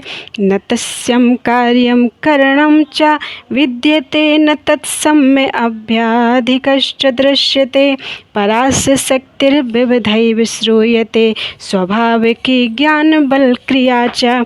देह और इंद्रिय से उनका है संबंध नहीं कोई, अधिक कहाँ उनके संभितो दिख रहा नहीं कोई, अधिक कहाँ उनके संभितो दिख रहा न कहीं कोई। ज्ञान रूप बल रूप क्रियामय उनकी पराशक्ति भारी विविध रूप में सुनी गई है, स्वाभाविक उनमें सारी। तो चैतन्य शब्द से यह सूचित होता है कि जिसमें विश्व का संपूर्ण ज्ञान तथा स्वतंत्रता पूर्वक जगत के निर्माण की क्रिया स्वभावतः विद्यमान है, उसी को आत्मा या परमात्मा कहा गया है। इस प्रकार मैंने यहाँ शिव सूत्रों की व्याख्या की है। ज्ञानम बंधम यह दूसरा शिव सूत्र है। इसमें पशु वर्ग अर्थात जीव समुदाय का लक्षण बताया गया है। सूत्र में आदिपद ज्ञानम के द्वारा किंचन मात्र ज्ञान और क्रिया का होना ही जीव का लक्षण कहा गया है। यह ज्ञान और क्रिया पराशक्ति का प्रथम स्पंदन है। कृष्ण यजुर्वेद की श्वेताश्वतर शाखा का अध्ययन करने वाले विद्वानों ने स्वाभाविकी ज्ञान बल क्रिया इस श्रुति के द्वारा इसी पराशक्ति का प्रसन्नतापूर्वक स्तवन किया है। भगवान शंकर की 3 दृष्टियां मानी गई हैं, ज्ञान, क्रिया और इच्छा रूप। ये तीनों दृष्टियां जीवों के मन में स्थित हो इंद्रिय ज्ञान गोचर देह में प्रवेश करके जीव रूप होकर सदा जानती और करती हैं। अतः यह दृष्टि त्रय रूप जीव आत्मा अर्थात महेश्वर का स्वरूप ही है, ऐसा निश्चित सिद्धांत है। अब मैं जगत प्रपंच के साथ प्रणव की एकता का बोध कराने वाले प्रपंचार्थ का वर्णन करूँगा। ओम इतीदम सर्वम अर्थात यह प्रत्यक्ष दिखाई देने वाला समस्त जगत ओमकार है। यह सनातन श्रुति का कथन है।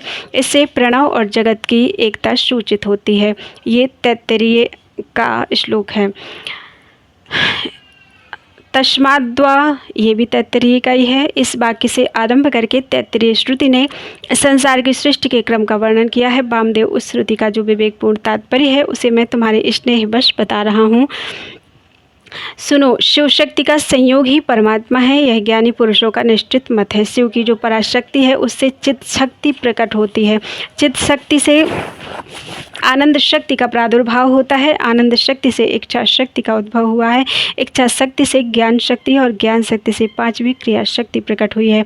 मुने इन्हीं से निवृत्ति आदि कलाएं उत्पन्न हुई हैं। चित्त शक्ति से नाद और आनंद शक्ति से बिंदु का प्राकट्य बताया गया है। इच्छा शक्ति से मकार प्रकट हुआ है। ज्ञान शक्ति से 5वां स्वर ओकार उत्पन्न हुआ है और क्रिया शक्ति से आकार की उत्पत्ति हुई है। मुनीश्वर, इस प्रकार मैंने तुम्हें प्रणव की उत्पत्ति बतलाई है। अब ईशानादि पंच ब्रह्म की उत्पत्ति का वर्णन सुनो। शिव से ईशान उत्पन्न हुए हैं। ईशान से तत्पुरुष का प्रादुर्भाव हुआ है। तत्पुरुष से अघोर का, अघोर से वामदेव का और वामदेव से सद्योजात का प्राकट्य हुआ है। इस आदि अक्षर प्रणव से ही मूलभूत 5 स्वर और 33 व्यंजन के रूप में 38 अक्षरों का प्रादुर्भाव हुआ है। अब कलाओं की उत्पत्ति का क्रम सुनो।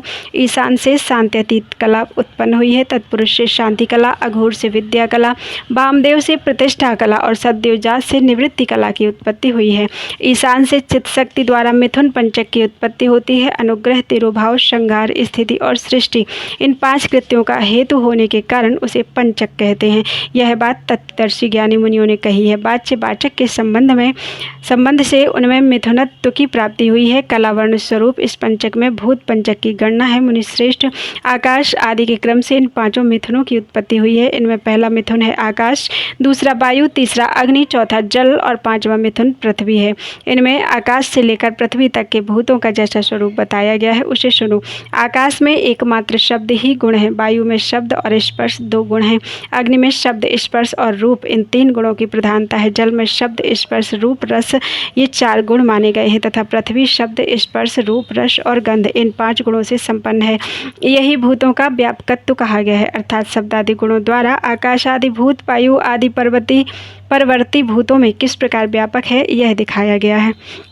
इसके विपरीत गंध आदि गुणों के क्रम से वे भूत पूर्ववर्ती भूतों से व्याप्य हैं, अर्थात गंध गुण वाली पृथ्वी जल का और रस गुण वाला जल अग्नि का व्याप्य है इत्यादि रूप से इनकी व्याप्यता को समझना चाहिए। 5 भूतों का यह विस्तार ही प्रपंच कहलाता है। सर्व समष्टि का जो आत्मा है उसी का नाम विराट है और पृथ्वी तत्व से लेकर क्रमशः शिव तत्व तक जो तत्वों का समुदाय है वही ब्रह्मांड है। वह क्रमशः तत्व समूह में लीन होता हुआ अंततोगत्वा सबके जीवनभूत चैतन्यमय परमेश्वर में ही लय को प्राप्त होता है और सृष्टि काल में फिर शक्ति द्वारा शिव से निकलकर स्थूल प्रपंच के रूप में प्रलय काल पर्यंत सुखपूर्वक स्थिर रहता है। अपनी इच्छा से संसार की सृष्टि के लिए उद्यत हुए महेश्वर का जो प्रथम परिस्पंद है उसे शिव तत्व कहते हैं। यही इच्छा शक्ति तत्व है क्योंकि संपूर्ण कृत्यों में इसी का अनुवर्तन होता है। मुनीश्वर ज्ञान और क्रिया इन 2 शक्तियों में जब ज्ञान का आधिक्य हो तब उसे सदा शिव तत्व समझना चाहिए। जब क्रिया शक्ति का उद्रेक हो तब उसे महेश्वर तत्व जानना चाहिए तथा जब ज्ञान और क्रिया दोनों शक्तियाँ समान हों तब वहाँ शुद्ध विद्यात्मक तत्व समझना चाहिए। समस्त भाव पदार्थ परमेश्वर के अंगभूत ही हैं, तथापि उनमें जो भेद बुद्धि होती है उसका नाम माया तत्व है। जब शिव अपने परम ऐश्वर्यशाली रूप को माया से निगृहित करके संपूर्ण पदार्थों को ग्रहण करने लगता है तब उसका नाम पुरुष होता है। तत् सृष्ट्वा तदेवानुप्राविशत्, उस शरीर को रचकर स्वयं उसमें प्रविष्ट हुआ। इस श्रुति ने उसके इसी स्वरूप का प्रतिपादन किया है अथवा इसी तत्व का प्रतिपादन करने के लिए उक्त श्रुति का प्रादुर्भाव हुआ है। यही पुरुष माया से मोहित होकर संसार बंधन में बंधा हुआ पशु कहलाता है। शिव तत्व के ज्ञान से शून्य होने के कारण उसकी बुद्धि नाना कर्मों में आसक्त होकर मूढ़ता को प्राप्त हो जाती है। वह जगत को शिव से अभिन्न नहीं जानता तथा अपने को भी शिव से भिन्न ही समझता है। प्रभु, यदि शिव से अपनी तथा जगत की अभिन्नता का बोध हो जाए तो इस पशु अर्थात जीव को मोह का बंधन ना प्राप्त हो।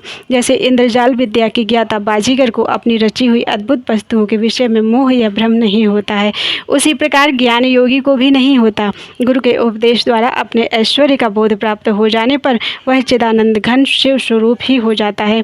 शिव की 5 शक्तियाँ हैं: सर्वकर्तृत्व रूपा, सर्वतत्व रूपा, पूर्णत्व रूपा, नित्यत्व रूपा और व्यापकत्व रूपा। जीव की 5 कलाएं हैं: कला, विद्या, राग, काल और नियति। इन्हें कला पंचक कहते हैं। जो यहाँ 5 तत्वों के रूप में प्रकट होती है उसका नाम कला है। जो कुछ कुछ कर्तत्व में हेतु बनती है और कुछ तत्व का साधन होती है उस कला का नाम विद्या है। जो विषयों में आसक्ति पैदा करने वाली है उस कला का नाम राग है। जो भाव पदार्थों और प्रकाशों का भाषणात्मक रूप से क्रमशः अवच्छेदक होकर संपूर्ण भूतों का आदि कहलाता है वही काल है। यह मेरा कर्तव्य है और यह नहीं है, इस प्रकार नियंत्रण करने वाली जो विभु की शक्ति है उसका नाम नियति है। उसके आक्षेप से जीव का पतन होता है। ये 5 ही जीव के स्वरूप को आच्छादित करने वाले आवरण हैं, इसलिए पंचकंचुक कहे गए हैं। इनके निवारण के लिए अंतरंग साधन की आवश्यकता है। अध्याय 15 से 16 पूरा हुआ। बोलो वृंदावन बिहारी लाल की जय। महावाक्यों के अर्थ पर विचार तथा सन्यासियों के योगपट्ट का प्रकार। स्कंद जी कहते हैं, मुने अब महावाक्य प्रस्तुत किए जाते हैं। प्रज्ञानम ब्रह्म। इन वाक्यों का साधारण अर्थ यूँ समझना चाहिए। प्रज्ञानम ब्रह्म का अर्थ है ब्रह्म उत्कृष्ट ज्ञान स्वरूप अथवा चैतन्य रूप है। दूसरा है अहम ब्रह्मस्मि, वह ब्रह्म मैं ही हूँ। तीसरा है तत्त्वम असि, वह ब्रह्म तू है। चौथा है अयम आत्मा ब्रह्म, यह आत्मा ब्रह्म है। 5वां है ईशावास्यम इदम सर्वम,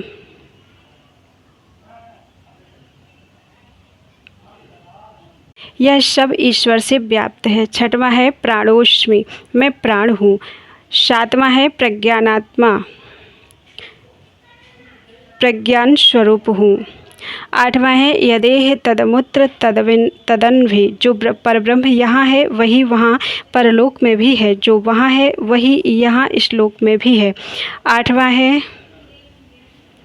हो गया है। 9वां अन्य देव तद विदितादथो अविदितादधि, वह ब्रह्म विदित अर्थात ज्ञात वस्तुओं से भिन्न है और अविदित अज्ञात से भी ऊपर है। वह तुम्हारा आत्मा अंतर्यामी अमृत है। 10वां एस्तम आत्मा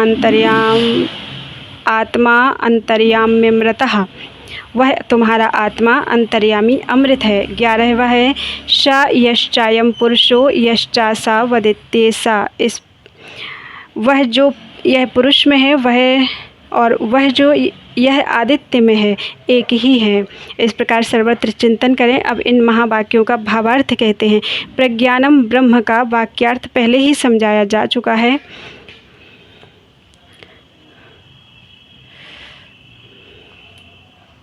बारहवां है अहम अस्मि परम ब्रह्म परात् परम। मैं परापर स्वरूप परात्पर परब्रह्म हूँ। 13वां है वेद शास्त्र गुरुणाम तु स्वयमानंद लक्षणम।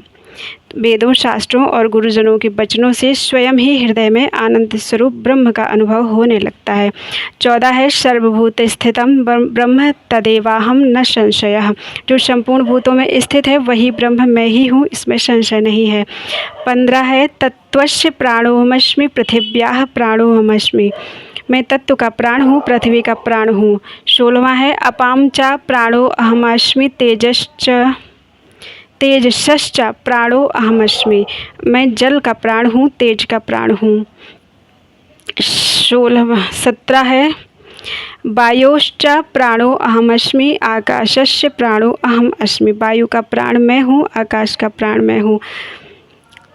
त्रिगुणस्य 18वां है त्रिगुणस्य प्राणो अहम अस्मि। मैं त्रिगुण का प्राण हूँ। 19 है सर्वोहम सर्वात्मको संसारी यद भूतम यच्च भव्यम यद वर्तमानम सर्वात्मकत्वा द्वितीयो हम।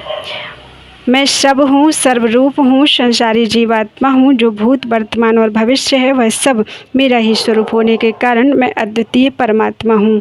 20 है सर्वम खल्विदम ब्रह्म। यह सब निश्चय ही ब्रह्म है। 21वां है सर्वोहम विमुक्तोहम। मैं सर्वरूप हूँ, मुक्त हूँ।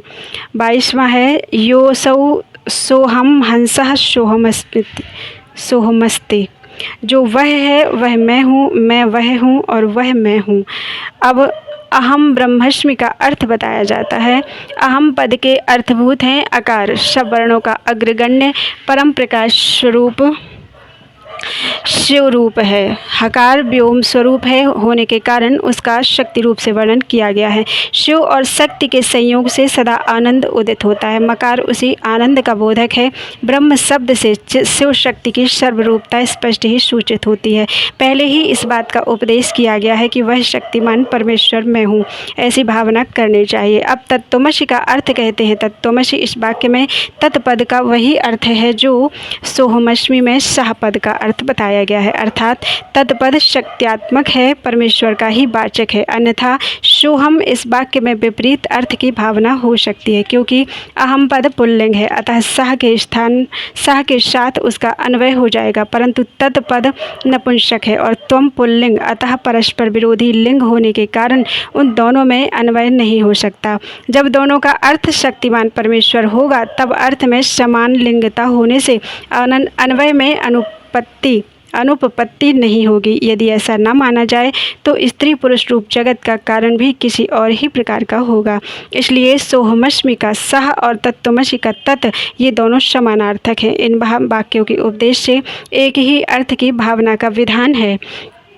अब अयम आत्मा ब्रह्म का अर्थ बताया जाता है। अयम आत्मा ब्रह्म, इस वाक्य में अयम और आत्मा ये दोनों पद पुल्लिंग रूप हैं, अतः यहाँ अन्वय में बाधा नहीं है। अयम शक्तिमान परमेश्वर रूप है, आत्मा ब्रह्म है, यह इस वाक्य का तात्पर्य है। अब ईशावास्यम इदम सर्वम का भावार्थ बता रहे हैं। परमेश्वर से रक्षणीय होने के कारण यह संपूर्ण जगत उनसे व्याप्त है। अब प्राणोश्वी प्रज्ञानात्मा और यदेवेह तदमुत्र, इन वाक्यों के अर्थ पर विचार किया जाता है। मैं प्रज्ञान स्वरूप प्राण हूँ। यहाँ प्राण शब्द परमेश्वर का ही वाचक है। जो यहाँ है वह वहाँ है, ऐसा चिंतन करें।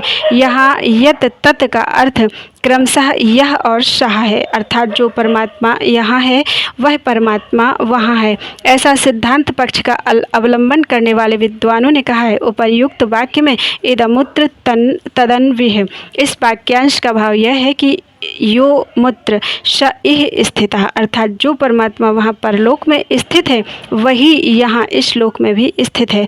इस प्रकार विद्वानों को पहले के समान ही परम पुरुष परमात्मा रूप अर्थ यहाँ अभीष्ट है।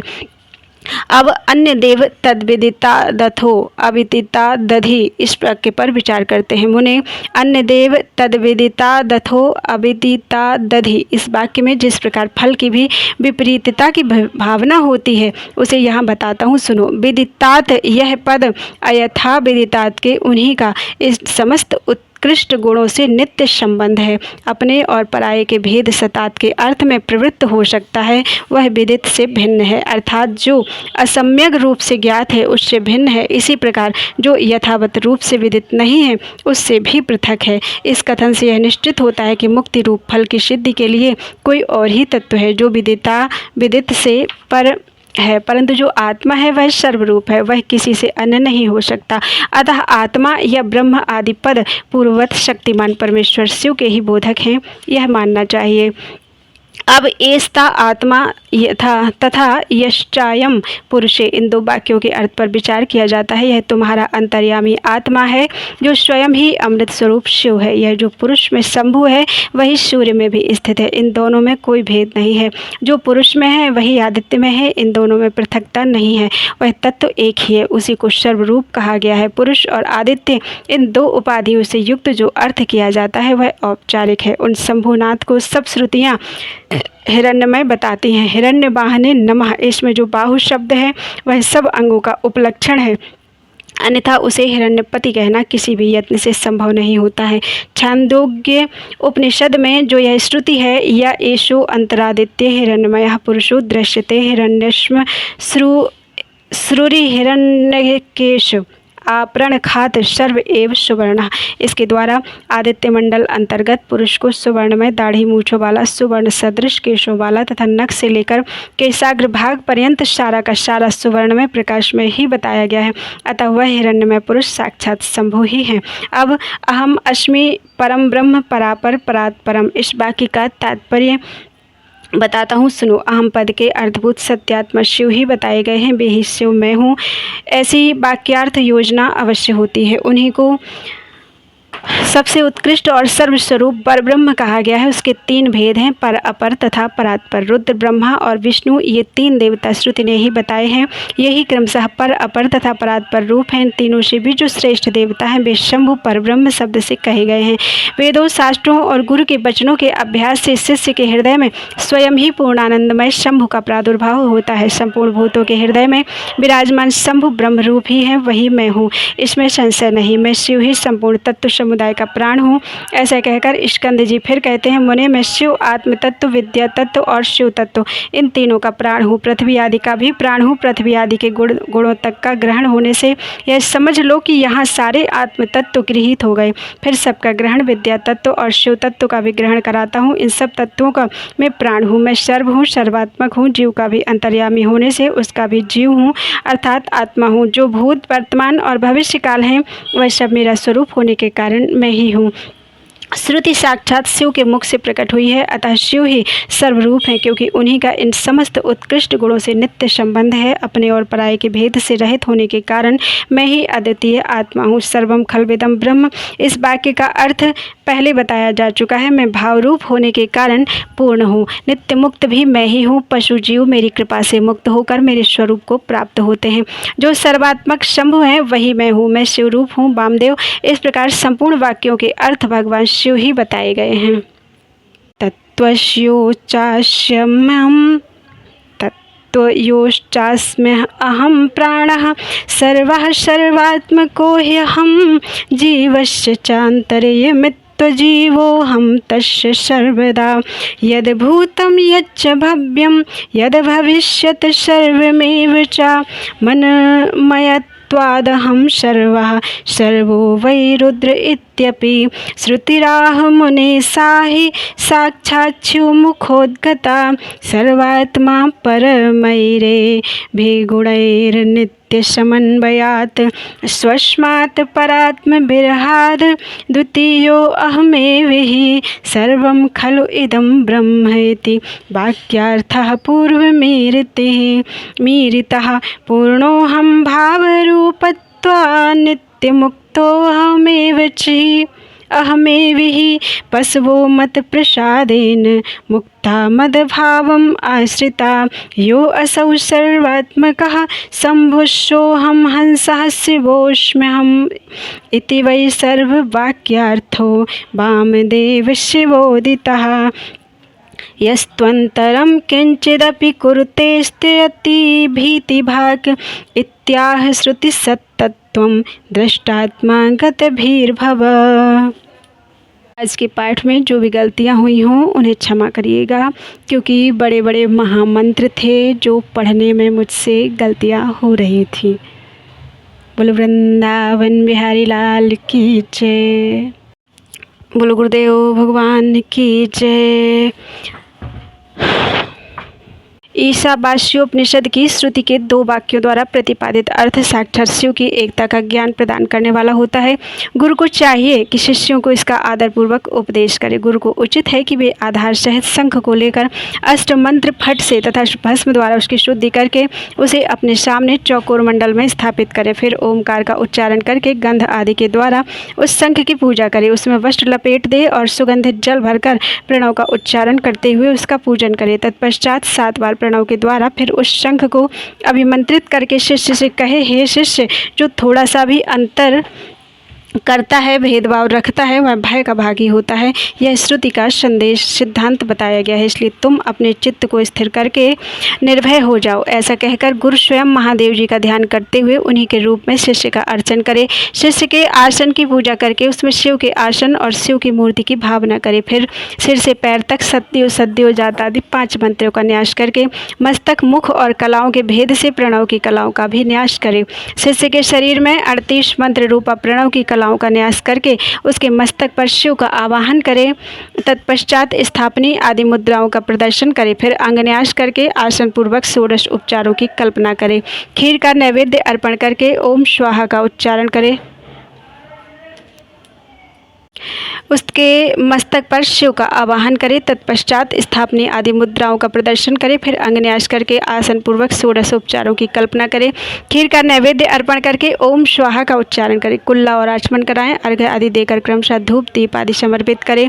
शिव के 8 नामों से पूजन करके वेदों के पारंगत ब्राह्मणों के साथ ब्रह्मविद आपनोति परम इत्यादि ब्रह्मानंद बल्ली के मंत्रों को तथा भृगुर्वै बारुणे ही इत्यादि भृगुवल्ली के मंत्रों को पढ़ें।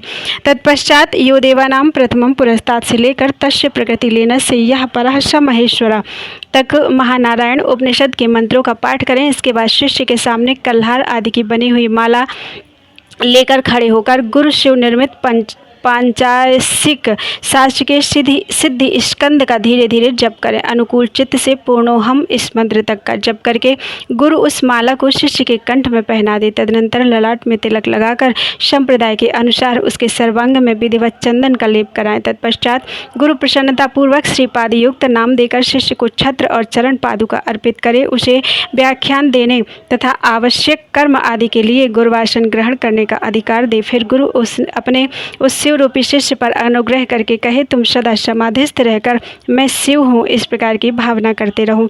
यूँ कहकर वह स्वयं शिव को नमस्कार करे। फिर संप्रदाय की मर्यादा के अनुसार दूसरे लोग भी उसे नमस्कार करें। उस समय शिष्य उठकर गुरु को नमस्कार करे। अपने गुरु के गुरु को और उसके शिष्य को भी मस्तक झुकाएं। इस प्रकार नमस्कार करके सुशील शिष्य जब मौन और विनीत भाव से गुरु के समीप खड़ा हो तब गुरु स्वयं उसे इस प्रकार का उपदेश दे, बेटा आज से तुम समस्त लोगों पर अनुग्रह करते रहो। यदि कोई शिष्य होने के लिए आए तो पहले उसकी परीक्षा कर लो, फिर शास्त्र विधि के अनुसार उसे शिष्य बनाओ। राग आदि दोषों का त्याग करके निरंतर शिव का चिंतन करते रहो। श्रेष्ठ संप्रदाय के सिद्ध पुरुषों का संग करो, दूसरों का नहीं। प्राणों पर संकट आ जाए तो भी शिव का पूजन किए बिना कभी भोजन न करो। गुरु भक्ति का आश्रय लेकर सुखी रहो, सुखी रहो। रागादि दोषान संत्यज्य शिव ध्यान परो भव। सत संप्रदाय संसिद्धये संगम कुरु न चेतरेः। अनभ्यर्च्य शिवम जातु मां भुङ्क्ष्वा प्राण संक्षयम्। गुरु भक्तिम समास्थाय सुखी भव, सुखी भव।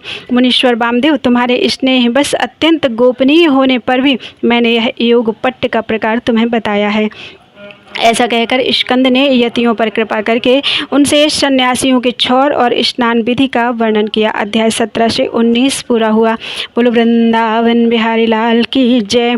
यति के अंत्येष्टि कर्म की दशाह पर्यंत विधि का वर्णन। वामदेव जी बोले, जो मुक्त यति हैं उनके शरीर का दाह कर्म नहीं होता, मरने पर उनके शरीर को गाड़ दिया जाता है, यह मैंने सुना है। मेरे गुरु कार्तिकेय, आप प्रसन्नतापूर्वक यतियों के उस अंत्येष्टि कर्म का मुझसे वर्णन कीजिए, क्योंकि तीनों लोकों में आपके सिवा दूसरा कोई इस विषय का वर्णन करने वाला नहीं है।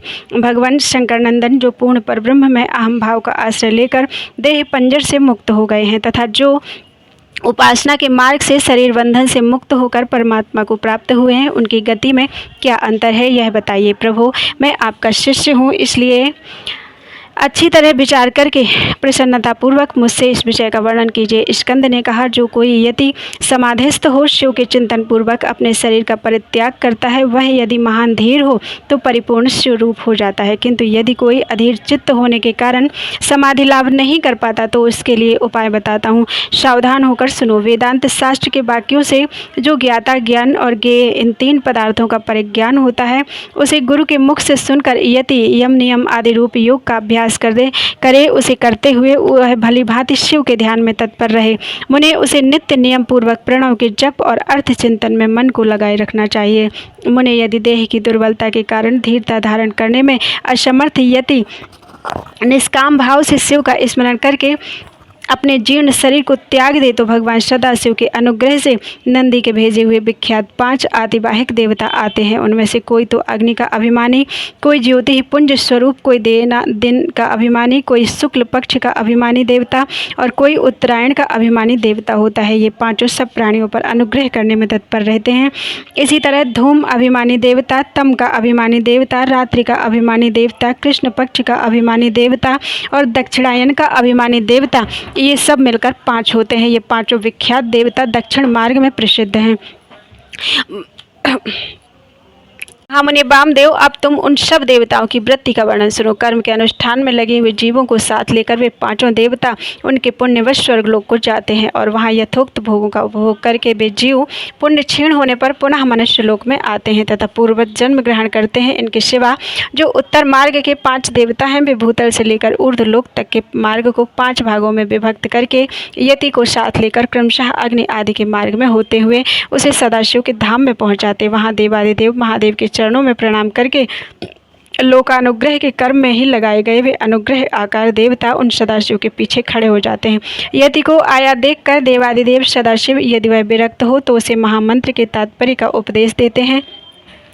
गणपति के पद पर अभिषिक्त करके अपने ही समान शरीर देते हैं। इस प्रकार सर्वेश्वर सर्वनियंता भगवान शंकर उस पर अनुग्रह करते हैं, उसे अनुग्रहित करके निश्चल समाधि देते हैं। अपने प्रति दास्य भाव की फलस्वरूपा तथा सूर्य आदि के कार्य करने की शक्ति रूपा ऐसी सिद्धियां प्रदान करते हैं जो कहीं अवरुद्ध नहीं होती। साथ ही वे जगत गुरु शंकर उस यति को वह परम मुक्ति देते हैं जो ब्रह्मा जी की आयु समाप्त होने पर भी पुनरावृत्ति के चक्कर से दूर रहती है। अतः यही समष्टिमान संपूर्ण ऐश्वर्य से युक्त पद है और यही मोक्ष का राजमार्ग है। ऐसा वेदांत शास्त्र का निश्चय है। जिस समय यति मरणासन्न हो, शरीर से शिथिल हो जाए, उस समय उस श्रेष्ठ संप्रदाय वाले दूसरे यति अनुकूलता की भावना लेकर उसे चारों ओर खड़े हो जाएं। वे सब वहाँ क्रमशः प्रणव आदि वाक्यों का उपदेश देकर उनके तात्पर्य का सावधानी और प्रसन्नता के साथ सुस्पष्ट वर्णन करें तथा जब तक उसके प्राणों का लय न हो जाए तब तक निर्गुण परम ज्योति ही स्वरूप सदाशिव का उसे निरंतर स्मरण कराते रहें। सब यतियों का यहाँ समान रूप से संस्कार क्रम बताया जाता है। सन्यासी सब कर्मों का त्याग करके भगवान शिव का आश्रय ग्रहण कर लेते हैं, इसलिए उनके शरीर का दाह संस्कार नहीं होता और उसके ना होने से उनकी दुर्गति नहीं होती। सन्यासी के शरीर को दूषित करने वाले राजा का राज्य नष्ट हो जाता है, उसके गांव में रहने वाले लोग अत्यंत दुखी हो जाते हैं। इसलिए उस दोष का परिहार करने के लिए शांति का विधान बताया गया है। उस समय नम न्याय से लेकर नम अमीव केभ्यः तत् के मंत्र का विनीत चित्त होकर जप करें। फिर अंत में ओमकार का जप करते हुए मिट्टी से देव यजन की पूर्ति करें। मुनीश्वर, ऐसा करने से उस दोष की शांति हो जाती है। अब सन्यासी के शव के संस्कार की विधि बताते हैं। पुत्र या शिष्य आदि को चाहिए कि यति के शरीर का यथोचित रीति से उत्तम संस्कार करें। ब्राह्मण, मैं कृपा पूर्वक संस्कार की विधि बता रहा हूँ, सावधान होकर सुनो। पहले यति के शरीर को शुद्ध जल से नहलाकर पुष्प आदि से उसकी पूजा करें। पूजन के समय श्री रुद्र संबंधी चमकाध्याय और नमकाध्याय का पाठ करके रुद्र सूक्त का उच्चारण करें। उसके आगे शंख की स्थापना करके शंखस्थ जल से यति के शरीर का अभिषेक करें। सिर पर पुष्प रखकर प्रणव द्वारा उसका मार्जन करें। पहले के कौपीन आदि को हटाकर दूसरे नवीन कौपीन आदि धारण कराएं। फिर विधि पूर्वक उसके सारे अंगों में भस्म लगाएं। विधिवत त्रिपुंड लगाकर चंदन द्वारा तिलक करें। फिर फूलों और मालाओं से उसके शरीर को अलंकृत करें। छाती, कंठ, मस्तक, बाह, कलाई और कानों में क्रमशः रुद्राक्ष की माला के आभूषण मंत्रोच्चारण पूर्वक धारण कराकर उन सब अंगों को सुशोभित करें। फिर धूप देकर उस शरीर को उठाएं और विमान के ऊपर रखकर ईशानादि पंच ब्रह्ममय रमणीय स्थान पर रथ पर स्थापित करें। आदि में ओमकार से युक्त 5 सद्योजात आदि ब्रह्म मंत्रों का उच्चारण करके सुगंधित पुष्पों और मालाओं से उस रथ को सुसज्जित करें। फिर नृत्य, वाद्य तथा ब्राह्मणों के वेद मंत्रोच्चारण की ध्वनि के साथ ग्राम की प्रदक्षिणा करते हुए उस प्रेत को बाहर ले जाएं। तदनंतर साथ गए हुए वे सब यति गांव के पूर्व या उत्तर दिशा में पवित्र स्थान में किसी पवित्र वृक्ष के निकट देवी यजन गड्ढा खोदें। उसकी लंबाई सन्यासी के दंड के बराबर ही होनी चाहिए। फिर प्रणव तथा व्याहृति मंत्रों से उस स्थान का प्रोक्षण करके वहां क्रमशः समी के पत्र और फूल बिछाएं। उनके ऊपर उत्तराग्र कुश बिछाकर उस पर योग पीठ रखें। उसके ऊपर पहले कुश बिछाएं। कुशों के ऊपर मृग चर्म तथा उसके भी ऊपर वस्त्र बिछाकर प्रणव सहित सद्योजात आदि पंच ब्रह्म मंत्रों का पाठ करते हुए पंच गव्यों द्वारा उस शव का प्रोक्षण करें। तत्पश्चात रुद्र सूक्त एवं प्रणव का उच्चारण करते हुए शंख के जल से उसका अभिषेक करके उसके मस्तक पर फूल डालें। शिष्य आदि संग संस्कार करता पुरुष वहां गए हुए मृत यति के अनुकूल भाव रखते हुए शिव का चिंतन करता रहे। तदनंतर ओमकार का उच्चारण और स्वस्ति वाचन करके उस शव को उठाकर गड्ढे के भीतर योगासन पर इस तरह बिठाएं जिससे उसका मुख पूर्व दिशा की ओर रहे। फिर चंदन पुष्प से अलंकृत करके उसे धूप और गुग्गुल की सुगंध दें। इसके बाद विष्णु हव्यमिदम रक्षस्व ऐसे कहकर उसके दाहिने हाथ में दंड दें और प्रजापते न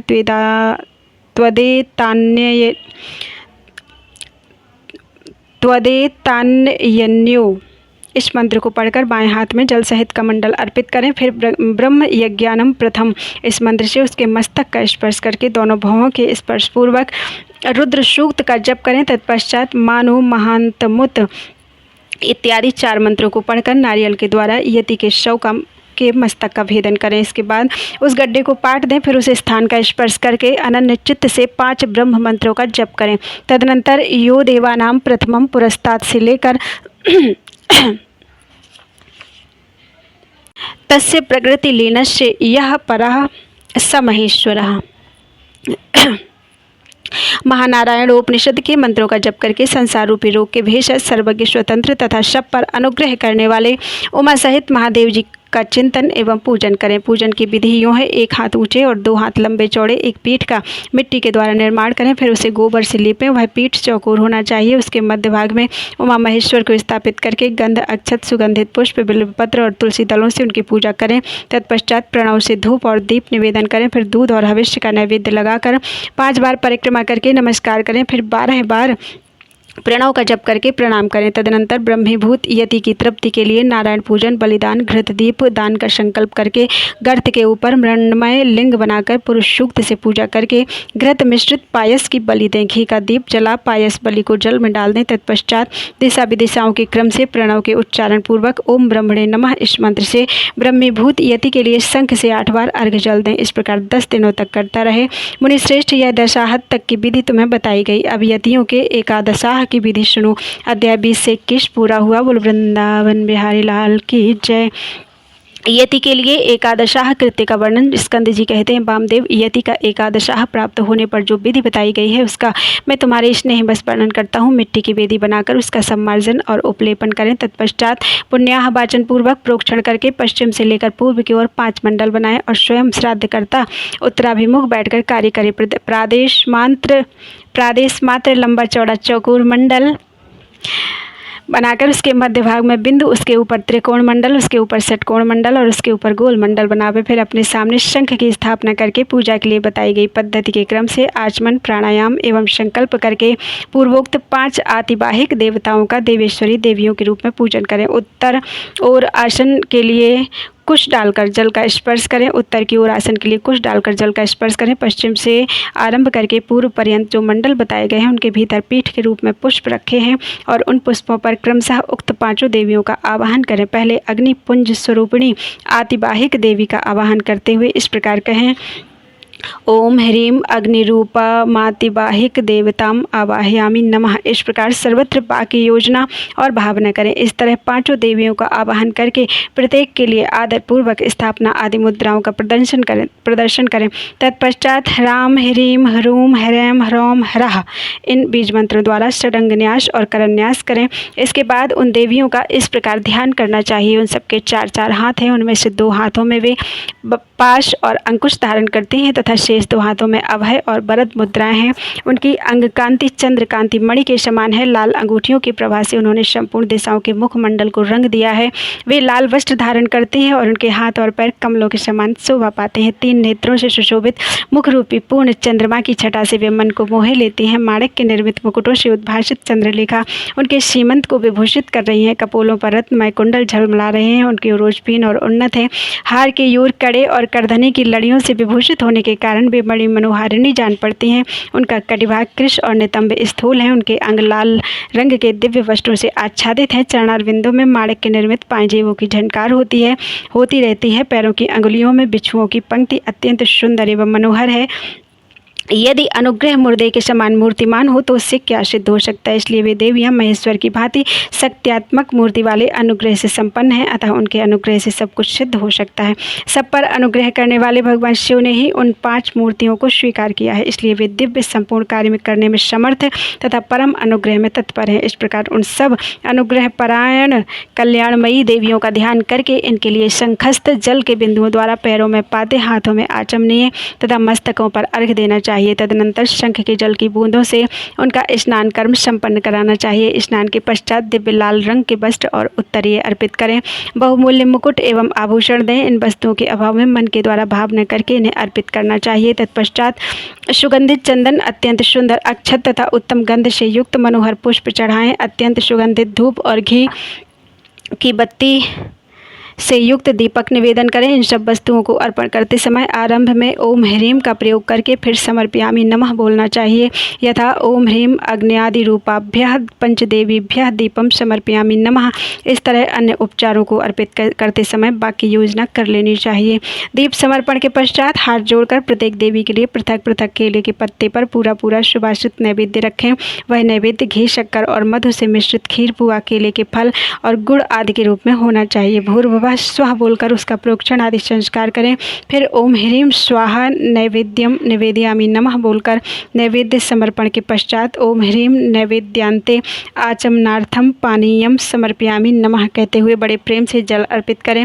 मुनिश्रेष्ठ तत्पश्चात प्रसन्नतापूर्वक नैवेद्य को पूर्व दिशा में हटा दें और उन स्थानों को शुद्ध करके कुल्ला, आचमन तथा अर्घ्य के लिए जल दें। फिर तांबूल, धूप और दीप देकर परिक्रमा एवं नमस्कार करके मस्तक पर हाथ जोड़कर इन सब देवियों से इस प्रकार प्रार्थना करें: हे श्री माताओं, आप अत्यंत प्रसन्न होकर शिवपद की अभिलाषा रखने वाले इस यति को परमेश्वर के चरणारविंदों में रख दें और इसके लिए अपनी स्वीकृति दें। इस प्रकार प्रार्थना करके उन सब का भी जैसे आई थी उसी तरह विदा करके विसर्जन कर दें और उनका प्रसाद लेकर कुमारी कन्याओं को बांट दें या गऊओं को खिला दें अथवा जल में डाल दें। इनके सिवा और कहीं किसी प्रकार भी ना डालें। यही पार्वण करें। यति के लिए कहीं भी एक उद्दिष्ट श्राद्ध का विधान नहीं है। यहाँ पार्वण श्राद्ध के लिए जो नियम है उसे मैं बता रहा हूँ। मुनिश्रेष्ठ, तुम उसे सुनो, इससे कल्याण की प्राप्ति होगी। श्राद्ध करता पुरुष स्नान करके प्राणायाम करे, यज्ञोपवीत पहनकर सावधान होकर हाथ में पवित्री धारण करके देश काल का कीर्तन करने के पश्चात मैं इस पुण्य तिथि को पार्वण श्राद्ध करूँगा, इस तरह संकल्प करें।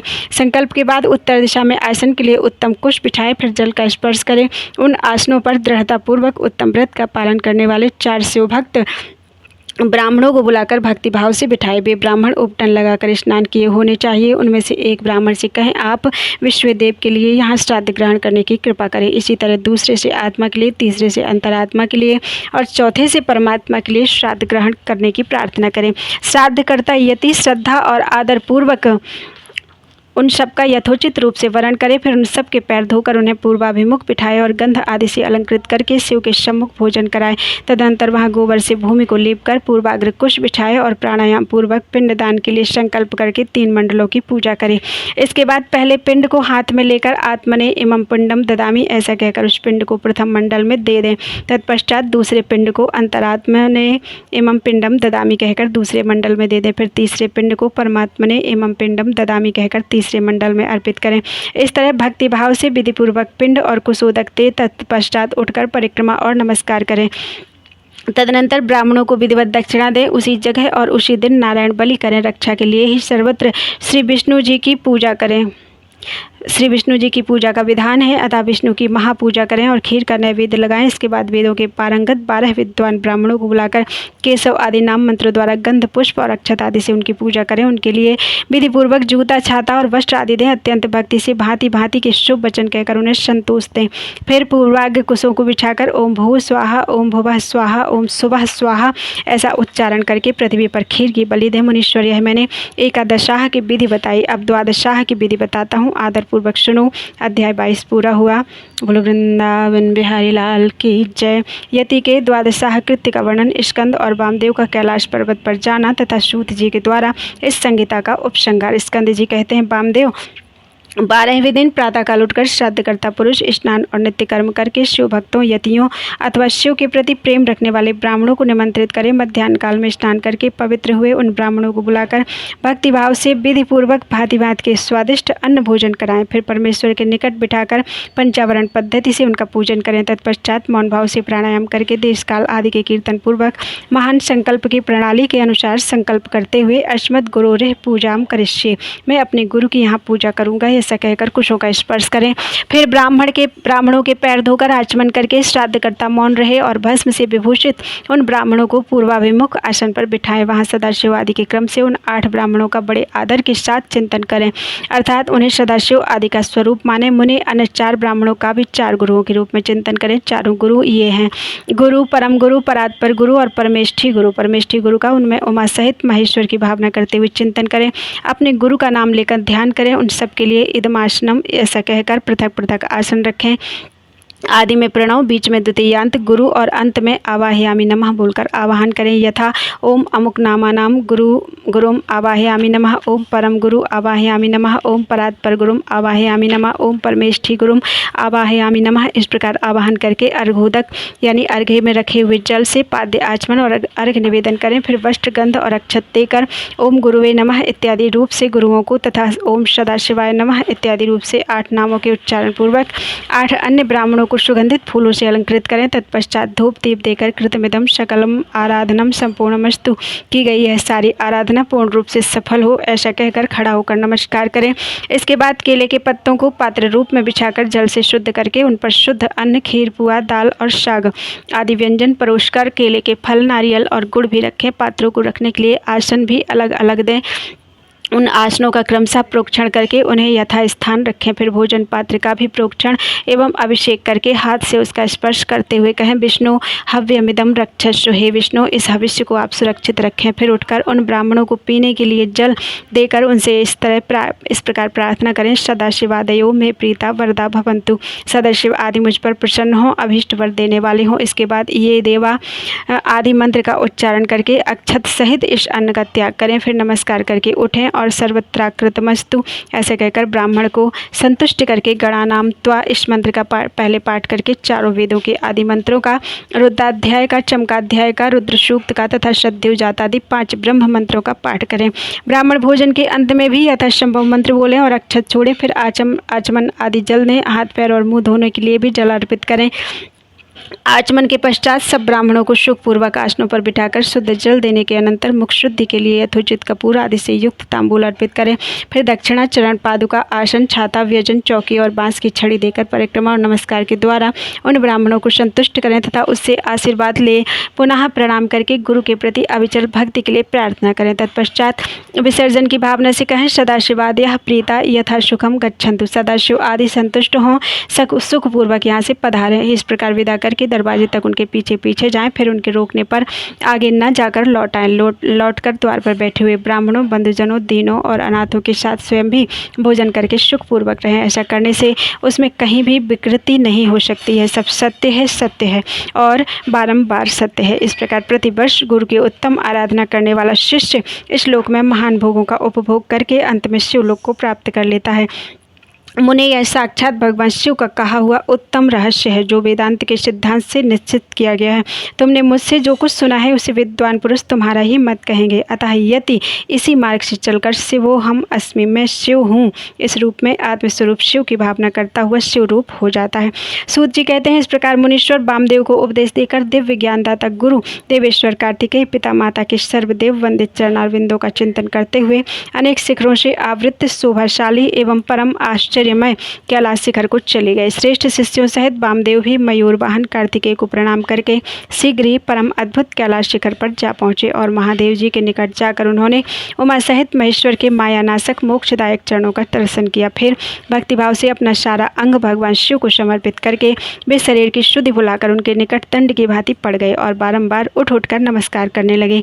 तत्पश्चात उन्होंने भांति भांति के स्तोत्रों द्वारा जो वेदों और आगमों के रस से पूर्ण थे जगदम्बा और पुत्र सहित परमेश्वर शिव का स्तवन किया।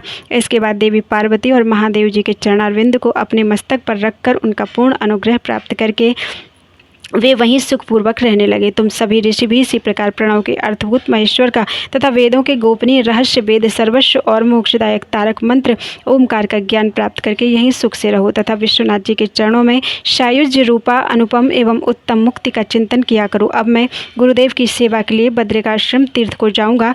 तुम्हें फिर मेरे साथ संभाषण का एवं सत्संग का अवसर प्राप्त हो। अध्याय 23 पूरा हुआ। कैलाश संहिता संपूर्ण हुई।